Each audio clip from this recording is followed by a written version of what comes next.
S, good evening and welcome back. ನಮಸ್ಕಾರ, ಯಾರೆಲ್ಲ join ಆಗಿದ್ದೀರಾ. ಆ್ಯಂಡ್ ಅದ್ರ ಜೊತೆಗೆ ಯಾರೆಲ್ಲ ಇವತ್ತು ಪರೀಕ್ಷೆ ಬರೆದು ಬಂದಿದ್ದೀರಾ, KPSC ಜೂನಿಯರ್ ಅಕೌಂಟ್ಸ್ ಅಸಿಸ್ಟೆಂಟ್ ಪ್ರಶ್ನೆ ಪತ್ರಿಕೆ ನೋಡಿದೆ.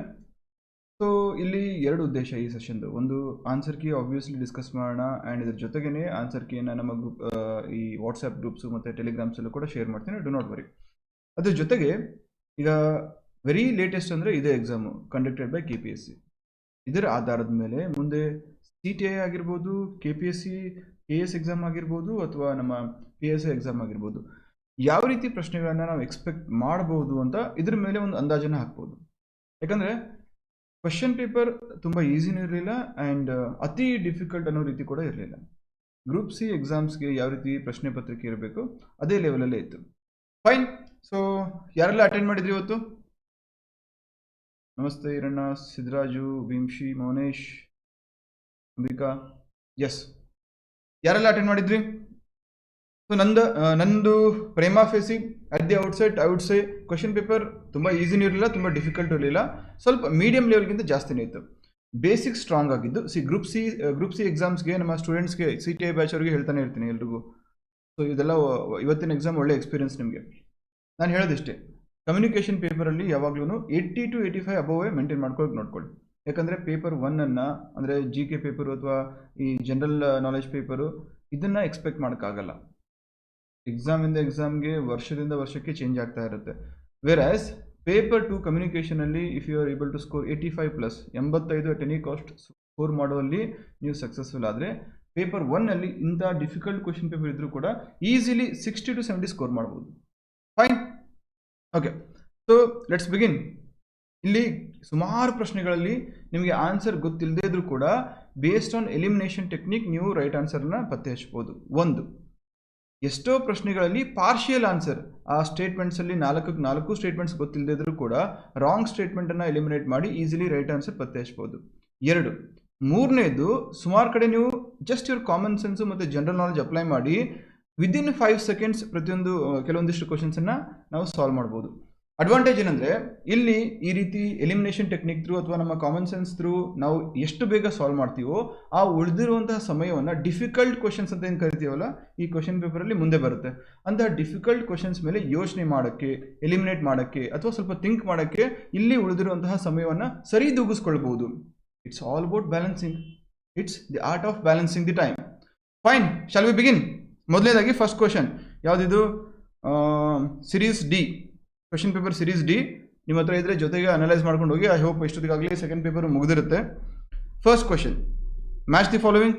ಮ್ಯಾಚ್ ದಿ ಫಾಲೋವಿಂಗ್ ಎಸ್ಪೆಷಲಿ ಈ ಕ್ವಶನ್ ಪೇಪರಲ್ಲಿ ಎಷ್ಟಿದ್ವು? ಸುಮಾರು 4-5 ಮ್ಯಾಚ್ ದಿ ಫಾಲೋವಿಂಗ್ ಇದ್ವು. ಎಲ್ಲ ಕ್ವಶನಲ್ಲೂ ಮ್ಯಾಚ್ ದಿ ಫಾಲೋವಿಂಗಲ್ಲಿ ಒಂದನ್ನ ನೀವು ಕರೆಕ್ಟಾಗಿ ಪತ್ತೆ ಮಾಡಿಬಿಟ್ರೆ ಅಥವಾ ಮಾರ್ಕ್ ಮಾಡಿಬಿಟ್ರೆ ಈಸಿಲಿ ವಿದಿನ್ 3 to 4 seconds ಆ ಕ್ವಶನನ್ನು ನೀವು ರೈಟಾಗಿ ಮಾರ್ಕ್ ಮಾಡಬರ್ಬೋದಿತ್ತು. ಫಾರ್ ಎಕ್ಸಾಂಪಲ್, ಕಾಲಮ್ 1, ಕಾಲಮ್ 2 ಅಲ್ಲಿ ಬೇರೆ ಬೇರೆ ಕೊಟ್ಟಿದ್ದಾನೆ. Column 1 UVB radiations, ultraviolet radiations, biodegradable organic matter, DDT, mercury, phosphates, nitrates ಕೊಟ್ಟಿದ್ದಾನೆ. ಇಲ್ಲಿ ಜಸ್ಟ್ ಇಮ್ಯಾಜಿನ್, ನನಗೆ UVB ರೇಡಿಯೇಷನ್ಸ್ ಬಗ್ಗೆ ಕನ್ಫ್ಯೂಷನ್ ಇದೆ, ಬಯೋಡಿಗ್ರೇಡೇಬಲ್ ಆರ್ಗ್ಯಾನಿಕ್ ಮ್ಯಾಟರ್ಗೆ ಅದ್ರ ಮೇಲೆ ಕನ್ಫ್ಯೂಷನ್ ಇದೆ. ಸೊ ನಾನೇನು ಮಾಡ್ತೀನಿ, DDT ಮರ್ಕ್ಯೂರಿ ಅಂದರೆ ಆಬ್ವಿಯಸ್ಲಿ ಜೈವಿಕ ಸಂವರ್ಧನೆ ಅಥವಾ ಬಯೋಮ್ಯಾಗ್ನಿಫಿಕೇಶನ್ ಅಂತ ಓದಿರ್ತೀನಿ. ಇಷ್ಟು ಬೇಸಿಕ್ ಆದರೂ ಓದಿರ್ತೀರಾ ನೀವು. ಸೊ ನೀವೇನು ಮಾಡ್ತೀರಾ, ಸುಮಾರು ಜನ ABCD, A ಅಲ್ಲಿ ಏನಿದೆ, B ಅಲ್ಲಿ ಏನಿದೆ, C ಅಲ್ಲಿ ಏನಿದೆ, D ಅಲ್ಲಿ ಏನಿದೆ, ಇದು ನೋಡಿಕೊಂಡು ಆಮೇಲೆ ಇಲ್ಲೇನಿದೆ ಕಂಪೇರ್ ಮಾಡಕ್ಕೆ ಹೋಗ್ತೀರಾ. ಆ ತಪ್ಪು ಮಾಡಕ್ಕೆ ಹೋಗ್ಬಿಡಿ. ಇಲ್ಲಿ ಕಾಂಪಿಟೇಟಿವ್ ಎಕ್ಸಾಮು, ಎಲ್ಲ ಓದ್ದ ಅಂತ ಯಾರು ಕೇಳಲ್ಲ ನಿನ್ನ. ಎಷ್ಟು ಓದಿ ಅಥವಾ ಎಷ್ಟು ಕ್ವಶನ್ಸನ್ನು ಸರಿಯಾಗಿ ಮಾರ್ಕ್ ಮಾಡಿ ಬಂದಿದೆಯಾ ಅಷ್ಟು ಮಾತ್ರ ಕೇಳ್ತಾರೆ. ಸೊ DDT ಮರ್ಕ್ಯೂರಿ ಅಂದರೆ ಬಯೋಮ್ಯಾಗ್ನಿಫಿಕೇಶನ್ ಬರಲೇಬೇಕು, ಕರೆಕ್ಟಾ? ಸೊ ಹಾಗಾಗಿ C ಅಂದರೆ 1 ಇರಬೇಕು. C 1 ಎಲ್ಲಿದೆ? ಇರುವಂತಹ ಒಂದೇ ಒಂದು ಆಪ್ಷನು 3. DDT ಮರ್ಕ್ಯೂರಿ ಜೊತೆ ಮ್ಯಾಚ್ ಆಗುವಂತಹ ಆಪ್ಷನ್ ಅಂದರೆ ಬಯೋಮ್ಯಾಗ್ನಿಫಿಕೇಶನ್ನು. ನಿಮಗೆ ಆಪ್ಷನ್ಸಲ್ಲಿ ಇರುವಂತಹ ಒಂದೇ ಒಂದು ಆಪ್ಷನ್ ಯಾವುದು? 3. ಸೊ UVB ರೇಡಿಯೇಷನ್ಸ್ ನೋಡಬೇಕಾ, ಬಯೋಡಿಗ್ರೇಡೇಬಲ್ ಆರ್ಗ್ಯಾನಿಕ್ ಮ್ಯಾಟರ್ ಓದಬೇಕಾ, ಅಥವಾ ಫಾಸ್ಫೇಟ್ಸ್ ಆ್ಯಂಡ್ ನೈಟ್ರೇಟ್ಸ್ ಓದಬೇಕಾ? ಅವಶ್ಯಕತೆ ಇದೆಯಾ? Tell me. ಈರಣ್ಣ, ಮೆಹಬೂಬ್, ಅನಿಲ್, ಅರೀಫ್, ಸುರೇಶ್ ಹೇಳಿ. ಅವಶ್ಯಕತೆ ಇದೆಯಾ? Not at all. So you need not read anything else. ಇಲ್ಲಿ ಪ್ಯೂರ್ಲಿ ನಿಮ್ಮ common sense, general knowledge apply ಮಾಡಿದ್ರಲ್ಲ. Yes or no? ಇದೀರಾ ನನ್ನ ಜೊತೆ? ಇದ್ದವ್ರು ಹ್ಞೂ ಅಂತ ಹೇಳಿ, ಇಲ್ದಿರೋರು ನೋ ಅಂತ ಹೇಳಿ. ಸೊ ಆಬ್ವಿಯಸ್ಲಿ ಸಿ ಒಂದು DDT ಅಥವಾ ಪಾದರಸ ಇದು ಜೈವಿಕ ಸಂವರ್ಧನೆಗೆ ಕಾರಣ ಆಗುತ್ತೆ ಅಥವಾ ಜೈವಿಕ ಸಂವರ್ಧನೆಗೆ ಸಂಬಂಧಪಟ್ಟಿದೆ ಅಂತ ಗೊತ್ತಾಗುತ್ತೆ. ಆಬ್ವಿಯಸ್ಲಿ C1 ಅಂದ್ರೆ ಇರೋದೇ ಒಂದೇ ಒಂದು ಆಪ್ಷನ್. ಫೈನ್, ಅರ್ಥ ಆಗ್ತದೆಯಾ? ಸೊ ಇಲ್ಲಿ ಹಾರ್ಡ್ಲಿ ಜಸ್ಟ್ ಇಮ್ಯಾಜಿನ್ ನನ್ನ ಜೊತೆ ಓದ್ಕೊಂಡು ಹೋಗಿ match column 1 with column 2 and select the correct option. ಇದು ಇಂಪಾರ್ಟೆಂಟ್. ಕರೆಕ್ಟಾ ಇನ್ಕರೆಕ್ಟಾ ಯಾವ್ದು ಕೇಳಿದ್ದಾರೆ ಅಂತ ತಿಳ್ಕೋಬೇಕು. ಅದಾದ್ಮೇಲೆ from the codes given below UVB radiations, biodegradable, DDT mercury, phosphates, biomagnification ಬಂತು ಆಪ್ಷನಲ್ಲಿ. C1 ಇಲ್ಲಿದೆ. ಎಲ್ಲ ಸೇರಿ ಎಷ್ಟಾಯ್ತಪ್ಪ? ಹಾರ್ಡ್ಲಿ 5 ಸೆಕೆಂಡ್ಗಿಂತ ಜಾಸ್ತಿ ತಗೊಂಡೆ ನಾನು, ಇಲ್ಲ ತಾನೆ? So I hardly invested 5 seconds on the first question. 100 ಪ್ರಶ್ನೆ ನಿಮಗೆ ಸಾಲ್ವ್ ಮಾಡೋಕ್ಕೆ ಅರೌಂಡ್ ಎಷ್ಟು 120 minutes ಕೊಟ್ಟಿರ್ತಾರಾ? ಎಷ್ಟಿದು? 1.5 ಗಂಟೆ ಅಂದರೆ 90 minutes. ಪ್ರತಿ ಪ್ರಶ್ನೆಗೂ ನಿಮ್ಗೆ ಅರೌಂಡ್ 50 seconds ಇರುತ್ತೆ. ಇಲ್ಲ ನಾನು 5 ಸೆಕೆಂಡಲ್ಲಿ ಮಾತ್ರ ಮುಗಿಸ್ತೆ, ಇನ್ನೂ 45 seconds ಉಳಿತು. ಮುಂದೆ ಯಾವುದಾದ್ರು ಡಿಫಿಕಲ್ಟ್ ಕ್ವಶನ್ ಬಂದರೆ I can utilise this 45 seconds. Fine, next second question ನೋಡಿ. See beauty of competitive exam, ಅದು ಎಸ್ಪೆಷಲಿ ಸ್ಟೇಟ್ ಗೌರ್ಮೆಂಟ್ ಎಕ್ಸಾಮ್ಸ್ ಏನಂದರೆ ಹಿಂದೆ ಯಾವ ಕ್ವಶನ್ ಕೇಳಿರ್ತಾರಲ್ಲ ಅದಕ್ಕೆ ರಿಲೇಟೆಡ್ ಸುಮಾರು ಕ್ವಶನ್ಸ್ ಇರ್ತವೆ. ಈಗ ಮುಂದೆ ಸೈನ್ಸ್ ಬರುತ್ತೆ, ಹಿಸ್ಟ್ರಿ ಇದೆ, ಆಮೇಲೆ ನಿಮಗೆ ಎಸ್ಪೆಷಲಿ ಯಾವುದು ಎಕನಾಮಿಕ್ಸ್ ಇದೆ. ಹಿಂದೆ ಕೇಳಿರುವಂತಹ ಏನು ಕ್ವಶನ್ ಇರುತ್ತೆ ಅದಕ್ಕೆ ರಿಲೇಟೆಡೇ ನೆಕ್ಸ್ಟ್ ಕ್ವಶನ್ ಇರುತ್ತೆ. ಇದು KPSC ಲೇಬರ್ ಇನ್ಸ್ಪೆಕ್ಟರ್ ಎಕ್ಸಾಮಲ್ಲೂ ಸಿಮಿಲರ್ ಪ್ಯಾಟರ್ನ್ ಫಾಲೋ ಮಾಡಿದ್ರು. ಯಾವಾಗ ನಿಮ್ಮ April 2, 2023 ಆಯ್ತಲ್ಲ labour inspector exam. Question number 1 UNFCCC United Nations framework convention on climate change ಬಗ್ಗೆ ಇತ್ತು. ಅದಾದ್ಮೇಲೆ ಪ್ಯಾರಿಸ್ ಅಗ್ರಿಮೆಂಟ್ ಬಗ್ಗೆ ಕೇಳಿದ್ರು. ಅದಾದ್ಮೇಲೆ INDC ಬಗ್ಗೆ ಕೇಳಿದ್ರು. ಸಾಲಕ್ಕೆ 3-4 ಕ್ವಶನ್ಸ್ ಎಲ್ಲ ಕೇಳಿಬಿಟ್ಟಿದ್ರು. ಅದಕ್ಕೆ ನೀವು ಓದುವಾಗ ಕಾನ್ಸೆಪ್ಟ್ ಆಧಾರದ ಮೇಲೆ ಓದಬೇಕು. Fine, okay. So second question ಬನ್ನಿ. Which of the following statement is not correct regarding biomagnification? ಏನು ಕೇಳಿದ್ದಾನೆ? ನಾನು ಪ್ರಶ್ನೆ ಓದುವಾಗ ಯಾವಾಗಲೂ ಕೀವರ್ಡನ್ನು ಹೈಲೈಟ್ ಮಾಡ್ಕೋತಿದ್ದೆ. ನಾಟ್ ಕರೆಕ್ಟ್ ಅಂತ ಕೇಳಿದ್ದಾನೆ. ಸುಮಾರು ಜನ ಏನು ಮಾಡ್ತೀರಾ, ಈಸ್ ಕರೆಕ್ಟ್ ಅಂತ ಕೇಳಿದ್ರೆ ಯಾವುದೋ ಒಂದು ಸ್ಟೇಟ್ಮೆಂಟ್ ನಿಮಗೆ ಅಕಸ್ಮಾತ್ ಗೊತ್ತಿರೋದು ಕರೆಕ್ಟಾಗಿ ಬಂದರೆ ಅದನ್ನೇ ನೋಡ್ಕೊಂಡು ಮಾರ್ಕ್ ಮಾಡಿಬಿಡ್ತೀರಾ. ಆಮೇಲೆ ನೀವು OMR ಶೀಟಲ್ಲಿ ಆನ್ಸರ್ ಮಾರ್ಕ್ ಮಾಡಿದ್ಮೇಲೆ ಬರ್ತೀರಾ ನಾಟ್ ಕರೆಕ್ಟ್ ಅಂತ ಕೇಳಿರ್ತಾನೆ. ಸುಮ್ಮನೆ ಕರ್ಕೊಂಡು ಕೂತ್ಕೋತೀರಾ. ಈ ರೀತಿ ಆಗಬಾರ್ದು. So fine, which of the following statement is not correct regarding biomagnification? High concentration of DDT disturbed calcium metabolism in birds and causes thinning of eggshell. ಇದ್ರ ಬಗ್ಗೆ ನನಗೆ ಗೊತ್ತಿಲ್ಲ ಅಂತ ಅನ್ಕೊಳ್ಳಿ. Okay. Biomagnification occurs only in aquatic food chain. ಜೈವಿಕ ಸಂವರ್ಧನೆ ಜಲವಾಸಿ ಆಹಾರ ಸರಪಳಿಯಲ್ಲಿ ಮಾತ್ರ ಸಂಭವಿಸುತ್ತದೆ. Do you agree? No. Biomagnification ನಮ್ಮಲ್ಲೂ ಆಗ್ಬೋದು ಅಲ್ವಾ? ಎಷ್ಟೋ ಜನ ಫಿಶ್ ತಿಂತಾರಲ್ಲ, ಅವರು they are prone to are they are vulnerable to biomagnification. ಜೈವಿಕ ಸಂವರ್ಧನೆ ಅವರಲ್ಲಿ ನಾವು ಕಾಣ್ಬೋದು. ಯಾಕಂದರೆ ಫಿಶಲ್ಲಿ ಮರ್ಕ್ಯೂರಿ ಅಕ್ಯುಮುಲೇಟ್ ಆಗಿರುತ್ತೆ. ಅದು ಫುಡ್ ಚೈನಲ್ಲಿ ಮೇಲೆ ಬರ್ತಾ ಮನುಷ್ಯ ಯಾವಾಗ ತಿಂತಾನೋ ಅವನಿಗೂ ಸಹ ಅಫೆಕ್ಟ್ ಆಗ್ಬೋದು. ಸೊ ಇಲ್ಲಿ ರೆಡ್ ಫ್ಲ್ಯಾಗ್ ಏನಪ್ಪ, ಯಾವುದಾದ್ರೂ ಸ್ಟೇಟ್ಮೆಂಟಲ್ಲಿ ಪ್ರಶ್ನೆಯಲ್ಲಿ ಓನ್ಲಿ ಅಂತ ಕೊಟ್ಟಿರ್ತಾರಲ್ಲ, ಓನ್ಲಿ, ನಾಟ್ ಓನ್ಲಿ ಅಥವಾ ಓನ್ಲಿ ಅಂತ ಕೊಟ್ಟಾಗ ಅಂತಹ ಕೀವರ್ಡ್ಸ್ ಎಲ್ಲಿರುತ್ತೋ ಚಾನ್ಸಸ್ ಆ ಸ್ಟೇಟ್ಮೆಂಟ್ ರಾಂಗ್ ಆಗುವಂಥ chances are high. I am not saying 100% ರಾಂಗೇ ಇರುತ್ತೆ ಅಂತ ಹೇಳ್ತಾ ಇಲ್ಲ. 10 ಆ ರೀತಿ ಸ್ಟೇಟ್ಮೆಂಟ್ಸ್ ಇದ್ದರೆ ಅದರಲ್ಲಿ 7 to 8 statements are always wrong. ನಿಮ್ಮನ್ನು ಟ್ರ್ಯಾಪ್ ಮಾಡಲಿಕ್ಕೆ ಇರುವಂತಹ ಒಳ್ಳೆಯ ಅಸ್ತ್ರ ಯಾರಿಗೆ? ಎಕ್ಸಾಮಿನರ್ಗೆ. ಸೊ ಫೈನ್, ಬಯೋಮ್ಯಾಗ್ನಿಫಿಕೇಶನ್ ಗಮನ ಇಟ್ಟು ಕೇಳಿ ನಾನು ಯಾವ ಥರ ಸಾಲ್ವ್ ಮಾಡ್ತಾ ಇದ್ದೀನಿ ಅಂತ. Biomagnification occurs only in aquatic food chain. ಏನು ಕೇಳಿದ್ದಾರೆ? ಯಾವುದು ಸರಿ ಇಲ್ಲ, ಯಾವ ಹೇಳಿಕೆ ಸರಿ ಇಲ್ಲ, ಯಾವುದು ನಾಟ್ ಕರೆಕ್ಟ್ ಅಂತ ಕೇಳಿದ್ದಾನೆ. ಸೊ ಈ ಸೆಕೆಂಡ್ ಸ್ಟೇಟ್ಮೆಂಟ್ ತಪ್ಪು ಅಂತ ಗೊತ್ತಾಯ್ತು ನನಗೆ. ಹಾಗಾದರೆ ಆಪ್ಷನ್ಸಲ್ಲಿ 2 ಎಲ್ಲೆಲ್ಲಿದೆ ಹುಡುಕಿ. 1 2 3 4 4ಅಲ್ಲಿ ಮಾತ್ರ 2 ಇದೆ. ಕಾಣಿಸ್ತಾ ಇದೆಯಾ? ನಾನು ಥರ್ಡ್ ಸ್ಟೇಟ್ಮೆಂಟು ಫೋರ್ತ್ ಸ್ಟೇಟ್ಮೆಂಟ್ ಓದಲೇ ಇಲ್ಲ. Without going after third and fourth statement directly ನಾನು ಆಪ್ಷನ್ಸ್ಗೆ ಜಂಪ್ ಆದೆ. ಆಪ್ಷನಲ್ಲಿ ಈ ಸೆಕೆಂಡ್ ಸ್ಟೇಟ್ಮೆಂಟ್ ಎಲ್ಲಿ ಕೊಟ್ಟಿದ್ದಾನೆ ಅಂತ ನೋಡಿದ್ರೆ ಇರುವಂತಹ ಒಂದೇ ಒಂದು ಆನ್ಸರು ನಂಬರ್ 4. Got it? ಇಲ್ಲೂ ಸಹ ಏನು ಮಾಡಿದೆ, ನಾನು ಕಂಪ್ಲೀಟ್ ಕ್ವಶನ್ ಪೇಪರ್ ಅಥವಾ ಕಂಪ್ಲೀಟ್ ಕ್ವಶನನ್ನು ಓದೋಕ್ಕೆ ಹೋಗಲಿಲ್ಲ. ಎಲ್ಲ ರೀತಿಯೂ ಅಥವಾ ಎಲ್ಲ ಸರ್ತಿನೂ ಅಪ್ಲಿಕೇಬಲ್ ಆಗುತ್ತಾ? Not necessary. ಈ ಪ್ರಶ್ನೆಗೆ ಅಪ್ಲಿಕೇಬಲ್ ಆಯಿತು, ಇಲ್ಲಿ ಟೈಮ್ ಉಳಿಸ್ತೆ, ಕಾನ್ಫಿಡೆಂಟ್ ಇದ್ದೀನಿ, ಸಾಕು. ಮುಂದೆ ಪ್ರಶ್ನೆ ಮುಂದೆ ನೋಡೋಣಂತೆ. ಸೊ ಐ ರಿಪೀಟ್, ಯಾವ ರೀತಿ ಸಾಲ್ವ್ ಮಾಡಿದೆ ನಾನು ಗಮನ ಇಟ್ಟು ಕೇಳಿ. ಎಕ್ಸಾಮ್ ಹಾಲ್ ಕುತ್ಕೊಂಡಾಗ ಸುಮ್ಮನೆ ಒಂದು ಮಾಕ್ ಟೆಸ್ಟ್ ಥರ ಇಮಿಟೇಟ್ ಮಾಡಿ ನನ್ನ ಜೊತೆ. ಹೆಂಗೆ ನಿಮ್ಮ ಮೈಂಡ್ ಓಡಬೇಕು ಅಥವಾ ನಿಮ್ಮ ಮೈಂಡನ್ನು ಯಾವ ರೀತಿ ಪ್ರೋಗ್ರಾಮ್ ಮಾಡಬೇಕು ಅಂತ ಇಲ್ಲೇ ತಿಳ್ಕೊಳ್ಳಿ. ಸೊ ಸಿಂಪಲ್ ಕ್ವಶನ್ ಓದ್ತೀನಿ. Which of the following statement is not correct? First not correct mark ಮಾಡ್ಕೊತೀನಿ. Regarding the biomagnification, first statement, high concentrations of DDT disturb calcium metabolism in birds and causes thinning of eggshell. ಮೊಟ್ಟೆ ಚಿಪ್ಪು ತೆಳುವಾಗುವುದಕ್ಕೆ ಕಾರಣವಾಗುತ್ತದೆ. I don't know, I am not sure. Not correct ಕೇಳಿದಾನಲ್ಲ. So first statement ನಂಗೆ guarantee, ನನಗೂ ಸಹ guarantee ಇಲ್ಲ. So second statement ಹೋಗ್ತೀನಿ. ಜೈವಿಕ ಸಂವರ್ಧನೆಯು ಜಲವಾಸಿ ಆಹಾರ ಸರಪಳಿಯಲ್ಲಿ ಮಾತ್ರ ಸಂಭವಿಸುತ್ತದೆ. Occurs only in aquatic food chain. Obviously red flag. ಅದು ಟೆರೆಸ್ಟ್ರಿಯಲ್ ಅಂದರೆ ಬರೀ ಜಲವಾಸಿ ಅಲ್ಲ, ಟೆರೆಸ್ಟ್ರಿಯಲ್ ಎನಿಮಲ್ಸ್ ಅಲ್ಲೂ ಕೂಡ ಅದನ್ನು ನಾವು ಅಬ್ಸರ್ವ್ ಮಾಡ್ತೀವಿ ಅಂತ ನನಗೆ ಗೊತ್ತು. ಈ ಸ್ಟೇಟ್ಮೆಂಟ್ ಮಾತ್ರ ಪಕ್ಕಾ ಇದ್ದೀನಿ, ಹಾಗಾಗಿ ಇದು ಆಪ್ಷನಲ್ಲಿ ಇರಲೇಬೇಕು. ಎಲ್ಲಿದೆ ಅಂತ ಥರ್ಡ್ ಸ್ಟೇಟ್ಮೆಂಟು ಫೋರ್ತ್ ಸ್ಟೇಟ್ಮೆಂಟ್ ಹೋಗೋ ಮುಂಚೆ ನಾನು ನೋಡ್ತೀನಿ. 2 ಇಲ್ಲ, 2 ಇಲ್ಲ, ಇಲ್ಲೂ 2 ಇಲ್ಲ, ಇಲ್ಲೂ 2 ಇಲ್ಲ, ಇರೋದು ಒಂದೇ ಒಂದು option fourth. Right away I mart. ಅರ್ಥ ಆಯ್ತಾ? ಯಾಕೆ ರೇಣುಕಾ, ಯಾಕೆ ಕಷ್ಟ ಆಯಿತು? ನಾಟ್ ಡಿಫಿಕಲ್ಟ್ ಅಲ್ಲ. ನೀವು ಬೇಸಿಕ್ಸ್ ಓದುವಾಗ ನಿಮಗೆ ನಾನು ಪದೇ ಪದೇ ಅದನ್ನೇ ಹೇಳ್ತಾ ಇರೋದು, ಸಬ್ಜೆಕ್ಟ್ ಓದುವಾಗ ಬೇಸಿಕ್ಸ್ ಯಾಕೆ ಸ್ಟ್ರಾಂಗ್ ಮಾಡ್ಕೋಬೇಕು ಅಂದರೆ, ಬೇಸಿಕ್ಸ್ ಸ್ಟ್ರಾಂಗ್ ಇದ್ದರೆ ಮಾತ್ರ ಎಲಿಮಿನೇಷನ್ ಟೆಕ್ನಿಕ್ ಹೆಲ್ಪ್ ಆಗುತ್ತೆ. ನನಗೆ ಏನೂ ಗೊತ್ತಿಲ್ಲ ಸರ್, ನಾನು ಓದೇ ಇಲ್ಲ ಸರ್, ಆದರೂ ಕೂಡ ನನಗೆ ಎಲಿಮಿನೇಷನ್ ಟೆಕ್ನಿಕ್ ಹೆಲ್ಪ್ ಆಗುತ್ತಾ? ದೇವರಾಣೆ ಹೆಲ್ಪ್ ಆಗಲ್ಲ. ಸೀರಿಯಸ್ ಆಗಿ, ಸಿನ್ಸಿಯರ್ ಆಗಿ, ಒಳ್ಳೆ ವಿದ್ಯಾರ್ಥಿಯಾಗಿ ಬೇಸಿಕ್ಸ್ ಆದರೂ ಓದಿರಲೇಬೇಕಾಗುತ್ತೆ. ಫೈನ್. ಸೊ ಸೆಕೆಂಡ್ ಕ್ವಶನ್ ಅರ್ಥ ಆಯ್ತಾ? Any doubts? No, right? Fine. Okay, third question ಬನ್ನಿ. ಇಲ್ಲಿ ಫಸ್ಟ್ ಎರಡು question number 1 2 just based on elimination technique within 10 seconds. ಮೊದಲನೇ ಕ್ವಶನ್ಗೆ 5 ಸೆಕೆಂಡು, ಎರಡನೇ ಕ್ವಶನ್ಗೆ 5 ಸೆಕೆಂಡು.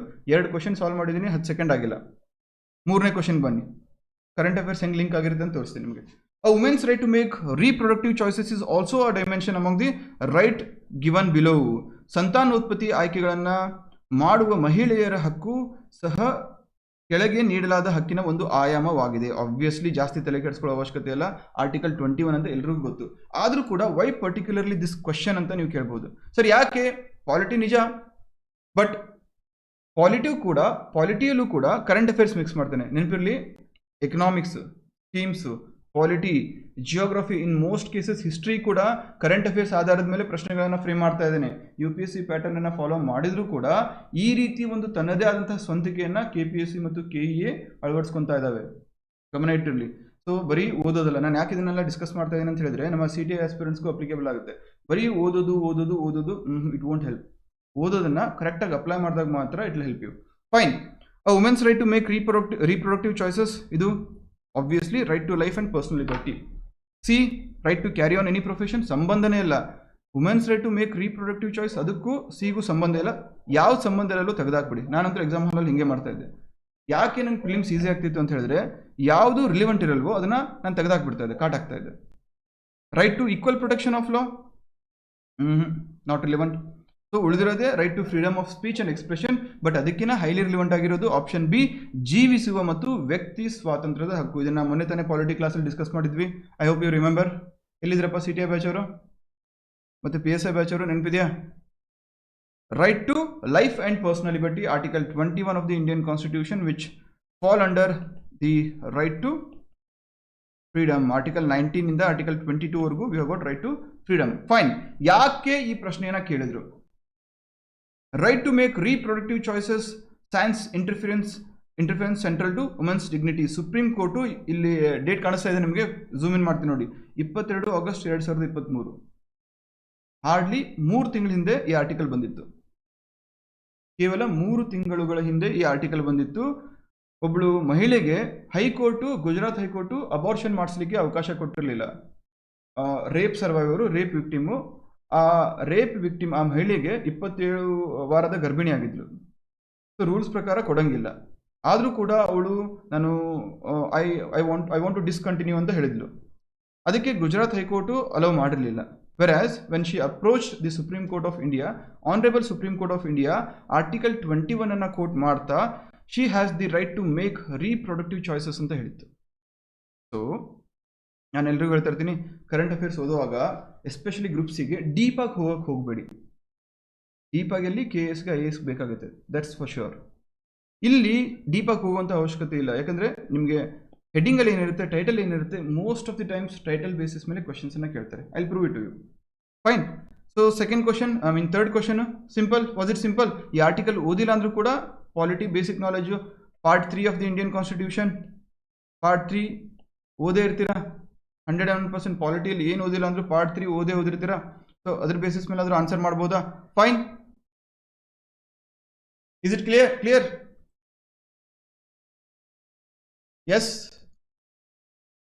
ಎಸ್ ಬರಲಿ.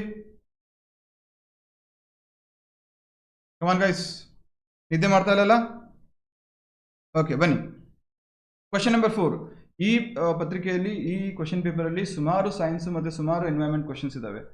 ಫೈನ್, ಇಟ್ಸ್ ಅನ್ ಇಂಡಿಕೇಶನ್ ಮುಂದೆ ಬರುವಂಥ ದಿನಗಳಲ್ಲಿ ನೀವು group C recent FD exam ನೋಡಿ, KA ಅದಾದಮೇಲೆ KPSC labour inspector question paper ನೋಡಿ, ಸೈನ್ಸ್ ಕಡೆ, ಅದು ಎಸ್ಪೆಷಲಿ ಬೇಸಿಕ್ ಸೈನ್ಸ್ ಕಡೆ ಒಲವು ಜಾಸ್ತಿ ತೋರಿಸ್ತಾ ಇದ್ದಾನೆ.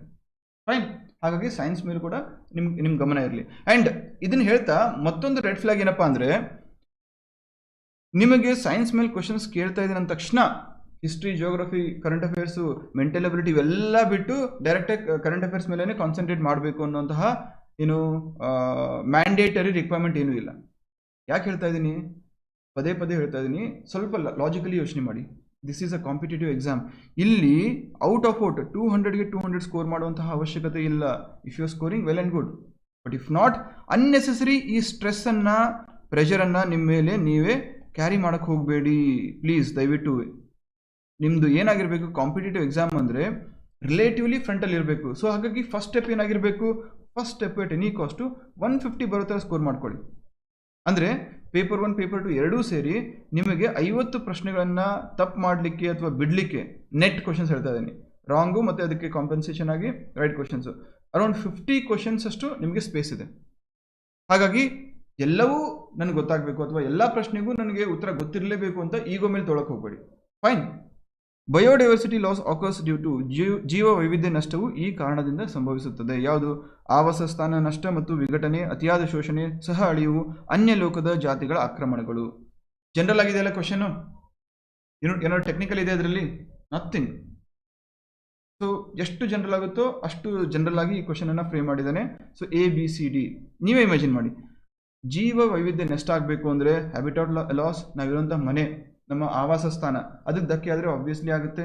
ಓವರ್ ಎಕ್ಸ್ಪ್ಲಾಟೇಷನ್ ಯಾವುದಾದ್ರೂ ಆಗಲಿ, ಒಬ್ಬ ಸೂಕ್ಷ್ಮವಾಗಿರೋಂತಹ ಮನುಷ್ಯನನ್ನು ನೀವು ಮೇಲಿನ ಮೇಲೆ ಪದೇ ಪದೇ ಗೋಳು ಹಾಕೋದಿದ್ರೆ ಏನಾಗುತ್ತೆ? ಒಂದಲ್ಲ ಒಂದಿನ ಅವನು ಬರ್ಸ್ಟ್ ಔಟ್ ಆಗ್ತಾನೆ. ಫೈನ್. ಕೋ ಎಕ್ಸ್ಟಿಂಕ್ಷನ್, ಸಹ ಅಳಿವು, ಸಹ ಉಳಿವಲ್ಲ, ಸಹ ಅಳಿವು. ಸಹ ಉಳಿವು ಆಗಿದ್ರೆ ನೀವು ಸಿ ಬಿಟ್ಟಾಕ್ಬೋದಿತ್ತು, ಬಟ್ ಸಹ ಅಳಿವು ಇದೆ.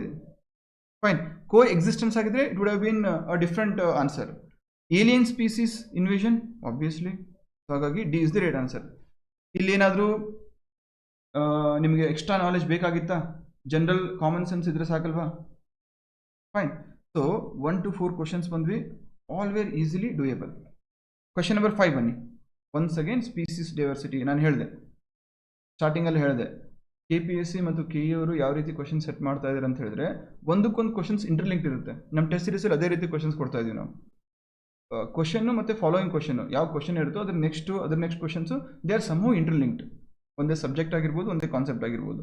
ಇಲ್ಲಿ ನೋಡಿ, ಬಯೋಡೈವರ್ಸಿಟಿ, ಇದು ಕೂಡ biodiversity, I mean environment related. So ಇಲ್ಲಿ ಪ್ರಶ್ನೆ ಏನು? Species diversity dash as one moves from high to low altitudes. ಹೆಚ್ಚು ಎತ್ತರದಿಂದ ಕಡಿಮೆ ಎತ್ತರದ ಕಡೆಗೆ ಹೋಗುತ್ತಿದ್ದ ಹಾಗೆ ಜಾತಿಯ ವೈವಿಧ್ಯವು ಏನಾಗುತ್ತದೆ? ಏನಾಗುತ್ತೆ? Decreases, increases, first increases and then decreases, first decreases or then decreases. Answer ಹೇಳಿದಕ್ಕೆ ಹೇಳ್ಬೋದು ಆನ್ಸರು?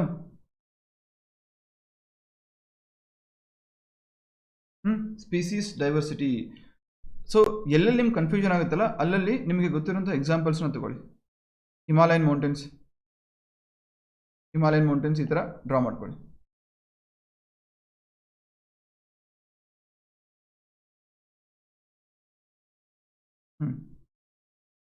ಕೆಲವೊಬ್ರು A ಅಂತ ಇದ್ದೀರಾ, ಕೆಲವೊಬ್ರು B ಅಂತ ಇದ್ದೀರಾ.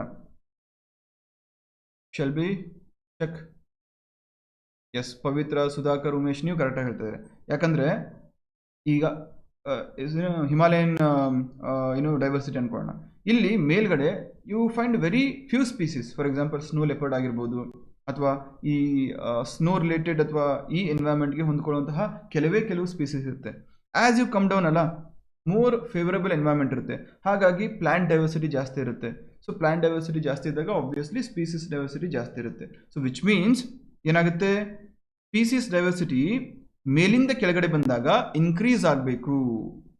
ಫೈನ್. ಡಿಕ್ರೀಸ್ ಆಗಲ್ಲ, ಇನ್ಕ್ರೀಸ್ ಆಗುತ್ತೆ. ಫೈನ್. ಸೊ ನೀವು ಓದಿಲ್ದಿದ್ರು ಕೂಡ just common sense. Fine. Next question ನೋಡಿ. Article 32 of the Indian constitution. Doctor B R Ambedkar ಇದನ್ನ ಏನಂತ ಕರೀತಾರೆ? Yes, doctor B R Ambedkar ಇದನ್ನ ಏನಂತ ಕರೀತಾರೆ? Article 32 of the Indian constitution. ಇದರಲ್ಲಿ ಕೋ ವಾರಂಟು ಅಂತ ಬರುತ್ತೆ. ಇದಕ್ಕೆ ಸಂಬಂಧಪಟ್ಟಂತೆ ಇನ್ಕರೆಕ್ಟ್ ಸ್ಟೇಟ್ಮೆಂಟ್ ಅನ್ನು ಐಡೆಂಟಿಫೈ ಮಾಡಿ ಅಂತ ಹೇಳಲಾಗಿದೆ. Not correct, incorrect. So by mistake ಏನಾದರೂ ಕರೆಕ್ಟ್ ಸ್ಟೇಟ್ಮೆಂಟ್ ಅಂತ ನೀವೇ ಭಾವನೆ ಅಥವಾ ಭಾವಿಸ್ಕೊಂಡು ತಪ್ಪು ಮಾಡಕ್ಕೆ ಹೋಗ್ಬೇಡಿ. Fine. So the office must be public. Quo warranto ಅಂದರೆ ಬೈ ವಾಟ್ ಅಥಾರಿಟಿ, ನಿನಗೆ ಯಾರು ಅಧಿಕಾರ ಕೊಟ್ಟಿದ್ದು? ಸಿಂಪಲ್ ಆಗಿ ಹೇಳಬೇಕು ಅಂದರೆ ಹೈಕೋರ್ಟ್ ಆಗಲಿ ಸುಪ್ರೀಂ ಕೋರ್ಟ್ ಆಗಲಿ ಕೇಳುತ್ತೆ, ನಿನಗೆ ಯಾವನ ಅಧಿಕಾರ ಕೊಟ್ಟ? Who gave you the authority? The office must be public and it must be created by a statute or by constitution itself. ಒಬ್ಬ ವ್ಯಕ್ತಿ ಅಥವಾ ಸಾರ್ವಜನಿಕ ಕಚೇರಿಯ ಹಕ್ಕುಗಳ ಕಾನೂನುಬದ್ಧತೆಯನ್ನು ವಿಚಾರಣೆ ಮಾಡಲು ಈ ರಿಟನ್ನು ನೀಡಲಾಗುತ್ತದೆ. ಫೈನ್. ಸೊ ಇಲ್ಲಿ ಸ್ಟ್ಯಾಚ್ಯೂಟ್ ಮತ್ತು ಕಾನ್ಸ್ಟಿಟ್ಯೂಷನ್ ಇಟ್ ಸೆಲ್ಫ್ ಇದು ಕರೆಕ್ಟ್ ಆಗಿದೆ. Yes, heart and soul of the Indian constitution. The writ quo warranto is issued to enquire into legality of the claim of person or public office. Fine. This writ restrains the person or authority to act in an office which he is not entitled to. This writ may be issued to enforce private contractual obligations. See, Article 32 ಇಲ್ಲಿ ಯಾವುದೇ ಕಾರಣಕ್ಕೂ ಕ್ಷಮೆ ಇಲ್ವೇ ಇಲ್ಲ, ಗೊತ್ತಿಲ್ಲ ಅಂತ ಹೇಳಿದ್ರೆ. ಯಾಕಂದರೆ ಬೇಸಿಕ್ಸ್, ಪಾಲಿಟಿ ಬೇಸಿಕ್ಸ್ ಅಂತ ಬಂದಾಗ article 32 it is very very basic in nature because it is called as the heart and soul of the Indian constitution. ಒಂದು ವಿಷಯದ ಅಥವಾ ಸಬ್ಜೆಕ್ಟ್ನ ಹಾರ್ಟ್ ಟು ಸೋಲೇ ಓದಿಲ್ಲ ಅಂದರೆ ಏನು ಓದ್ದಂಗೆ ಆಗುತ್ತೆ. ಫೈನ್, ಕರೆಕ್ಟ್ ಅಲ್ವಾ? ಸೊ ಹಾಗಾಗಿ ಅದರಲ್ಲಿ ಈ mandamus can not be issued ಅಂತ ಎಕ್ಸ್ಪ್ಲಿಸಿಟ್ಲಿ ಮೆನ್ಷನ್ ಮಾಡಲಾಗಿದೆ. ರಿಟ್ ಆಫ್ ಮ್ಯಾಂಡಮಸ್ ಯಾರಿಗೆ ಪ್ರೈವೇಟ್ ಇಂಡಿವಿಜುವಲ್ಸ್ ಅಥವಾ ಕಂಪನೀಸ್ ಕೊಡೋಕ್ಕಾಗಲ್ಲ ಅಥವಾ ಅವರ ವಿರುದ್ಧ ಇಶ್ಯೂ ಮಾಡಲಿಕ್ಕಾಗಲ್ಲ. ಪಬ್ಲಿಕ್ ಆಫೀಸ್ ಆಗಿರಬೇಕು, ಗೌರ್ಮೆಂಟ್ ಆಫೀಸ್ ಆಗಿರಬೇಕು, ಅದು ಕೂಡ ಶಾಸನಬದ್ಧ ಸಂಸ್ಥೆ ಅಥವಾ ಒಂದು ಸಾಂವಿಧಾನಿಕ ಸಂಸ್ಥೆ ಆಗಿರಬೇಕು. ಅಂದರೆ it has to be established through a statute or through the constitution. So to enforce departmental instruction that does not possess statutory force, ಇವಾಗ ತಾನೇ ಹೇಳಿದೆ ಕೇವಲ ಶಾಸನಬದ್ಧ ಸಂಸ್ಥೆಗಳಿಗೆ ಮಾತ್ರ ಅಪ್ಲಿಕೇಬಲ್ ಅಂತ. Next when the duty is discretionary not mandatory. ಈಗ ಯಾವುದಾದ್ರೂ ಒಂದು ಸರ್ಕಾರ ಅಥವಾ ಸಂವಿಧಾನದ ಪ್ರಕಾರ ಅಥವಾ ಶಾಸನದ ಪ್ರಕಾರ ಮ್ಯಾಂಡೇಟರಿಲಿ ಮಾಡಬೇಕು ಅಂತಿದ್ರೆ ಅವಾಗ ಪ್ರಶ್ನೆ ಮಾಡ್ಬೋದು. ಅದು ಆ ಆಫೀಸರ್ಗೆ ಬಿಟ್ಟಿದ್ದು ಅಥವಾ ಆಫೀಸ್ಗೆ ಬಿಟ್ಟಿದ್ದು, ಅವರ ಒಂದು ಡಿಸ್ಕ್ರಿಷನರಿ ಪವರ್ ಅಥವಾ ಅವರ ಒಂದು ವಿವೇಚನೆಗೆ ಬಿಟ್ಟಾಗ ಅದನ್ನು ಪ್ರಶ್ನೆ ಮಾಡಲಿಕ್ಕೆ ಆಗಲ್ಲ. ಸೊ ಇಲ್ಲಿ ಥರ್ಡ್ ಒನ್ ಏನಿದೆ, to enforce. Fourth one, to enforce a contractual obligation. Obviously ಅದನ್ನೇ ಕೇಳಲಾಗಿದೆ. Fine. Which exam question paper? ಇದು ಇವತ್ತು ಕಂಡಕ್ಟ್ ಆಗಿದೆ, junior accounts assistant. Tejas, Kannada English options interchange ಆಗಿದೆ, ಹೌದಾ? Yes yes, correct. But right answer fourth ಒಂದು correct ಆಗಿದೆ. First statement second statement interchange ಆಗಿದೆ ಇಂಗ್ಲೀಷ್ ಮತ್ತು ಕನ್ನಡದಲ್ಲಿ. But that's fine. Right answer fourth ಇದೆಯಲ್ಲ, ಅದು ಕರೆಕ್ಟ್ ಆಗಿದ್ರೆ ಮುಗೀತು. ಫೈನ್. ನೆಕ್ಸ್ಟು ಕ್ವಶನ್ ನಂಬರ್ 7 ಬನ್ನಿ. Match the following. ಇದಕ್ಕೆ ಆನ್ಸರ್ ಕೊಡೋಕ್ಕಾಗುತ್ತಾ? ಸಿಂಪಲ್.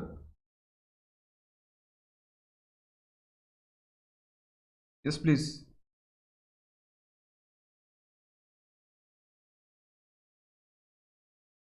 Question number 7, answer ಬರ್ಲಿ.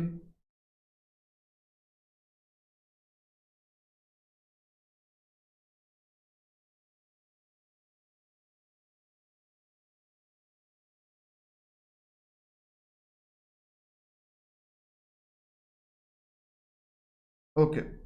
ಜಸ್ಟಿಸ್ KS ಪುಟ್ಟಸ್ವಾಮಿ 2019 ಜಡ್ಜ್ಮೆಂಟು ಎಲ್ರಿಗೂ ನೆನಪಿದ್ದೇ ಇರುತ್ತೆ. ಫೈನ್. ಏನು ಜಸ್ಟಿಸ್ ಪುಟ್ಟಸ್ವಾಮಿ ಜಡ್ಜ್ಮೆಂಟ್ ಅಂದರೆ it is related to right to privacy, ಖಾಸಗಿತನದ ಹಕ್ಕು.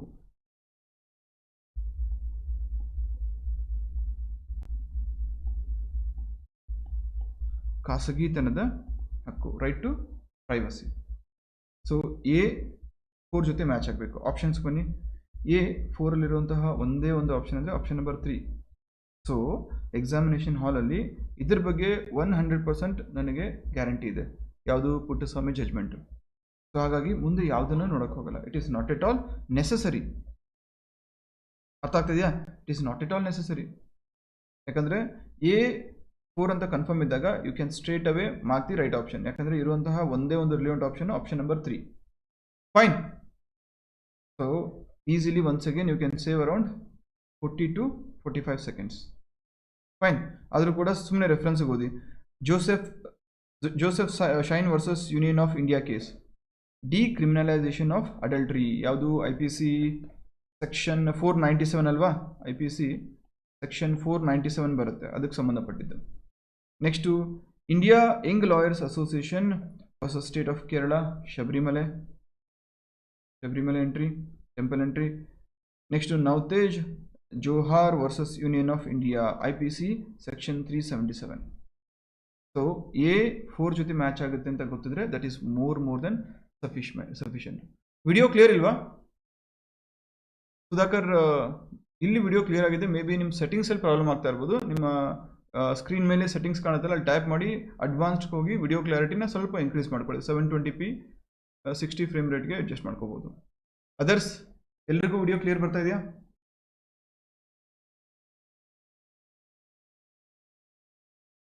ಕ್ಲಿಯರ್ ಇದೆ ಅಲ್ವಾ? ಎಸ್ ಸುಧಾಕರ್. ಹಾಗಾದರೆ ನಿಮ್ಮ ಡಿವೈಸಲ್ಲಿ ಸೆಟ್ಟಿಂಗಲ್ಲಿ ನೀವು ದಯವಿಟ್ಟು ಚೇಂಜ್ ಮಾಡ್ಕೋಬೇಕು. ಫೈನ್.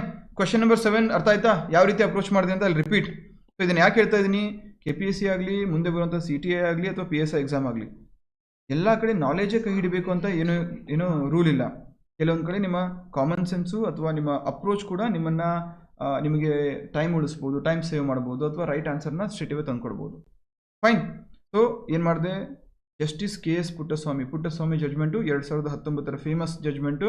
ನನಗೆ ರೈಟ್ ಟು ಪ್ರೈವಸಿ ಗೊತ್ತು, ಹಾಗಾಗಿ ಮಾರ್ಕ್ ಮಾಡಿದೆ. ಇಲ್ಲ ಅಟ್ಲೀಸ್ಟ್ ಯಾರು ಶೆಲ್ಬಿ ಹೇಳಿದ್ರು, ಇಂಡಿಯನ್ ಯಂಗ್ ಲಾಯರ್ಸ್ ಅಸೋಸಿಯೇಷನ್, ಇದು ರೀಸೆಂಟ್ ಶಬರಿಮಲಾ ಕೇಸ್. ಸೊ ಇದು ಕೂಡ ಅಟ್ಲೀಸ್ಟ್ ಇದಾದ್ರು ನಿಮ್ಗೆ ಗೊತ್ತಿರುತ್ತೆ. ಅಟ್ಲೀಸ್ಟ್ ಇದನ್ನಾದರೂ ನೀವು ಮಾರ್ಕ್ ಮಾಡಿದ್ರೆ 2 ಆಪ್ಷನ್ ಆದರೂ ಎಲಿಮಿನೇಟ್ ಮಾಡ್ಬೋದು. ಫೈನ್. ಅರ್ಥ ಆಯ್ತಲ್ಲ? Next, yes, money bill originates only in Lok Sabha. ಗೊತ್ತು, money bill can only be introduce in Lok Sabha, but it can be introduce or move to the Rajya Sabha on the recommendation of the president under which article? Question number 8ಗೆ ಯಾವ article ಬರುತ್ತೆ? Question number 8 is related to which article of the Indian Constitution? Yes. See, nomad, ನಾನು ಅದೇ ಹೇಳ್ತಾ ಇರೋದು, ನಿಮಗೆ ಡೈರೆಕ್ಟಾಗಿ current affairs ಕೇಳದಿದ್ರು ಕೂಡ ಇಂಡೈರೆಕ್ಟಾಗಿ ಕರೆಂಟ್ ಅಫೇರ್ಸ್ ಬೇಸಿಸ್ ಮೇಲೆ ಪ್ರಶ್ನೆಗಳನ್ನು ಕೇಳಿದ್ದಾರೆ.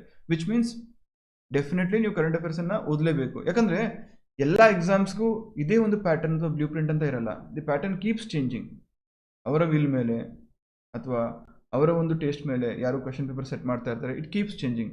ಹಾಗಾಗಿ by ignoring one subject you cannot risk your success. ಇದಕ್ಕೆ ಡ್ಯೂ ರೆಸ್ಪೆಕ್ಟ್ ಏನು ಕೊಡಲೇಬೇಕು. ಸೊ ಯಾವುದೇ ಸಬ್ಜೆಕ್ಟ್ ಆಗಲಿ, ಪಾಲಿಟಿ ಜಾಸ್ತಿ ಕೇಳಿಲ್ಲ ಅಂತ ಪಾಲಿಟಿ ರಿಜೆಕ್ಟ್ ಮಾಡೋದಲ್ಲ, ಅಥವಾ ಕರೆಂಟ್ ಅಫೇರ್ಸ್ ಮೇಲೆ ಜಾಸ್ತಿ ಕ್ವಶನ್ ಇಲ್ಲ ಅಂತ ಕರೆಂಟ್ ಅಫೇರ್ಸ್ ರಿಜೆಕ್ಟ್ ಮಾಡೋಂಗಿಲ್ಲ. ಲೇಬರ್ ಇನ್ಸ್ಪೆಕ್ಟರ್ ಸುಮಾರು ಕರೆಂಟ್ ಅಫೇರ್ಸ್ ಕ್ವಶನ್ಸ್ ಇತ್ತು. Nearly 20-25 direct indirect current affairs based questions ಇತ್ತು. ಅರ್ಥ ಆಗ್ತದೆಯಲ್ಲ? ಸೊ ಹಾಗಾಗಿ you should not ignore. Article 117 is the right answer. Article ಅನುಚ್ಛೇದ 117. ಫೈನ್.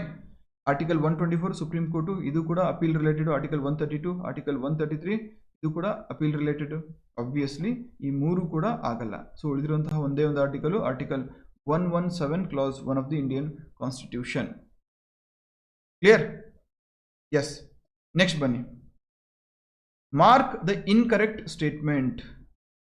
ತಪ್ಪಾದ ಹೇಳಿಕೆಯನ್ನು ಗುರುತಿಸಿ ಅಂತ ಹೇಳಲಾಗಿದೆ.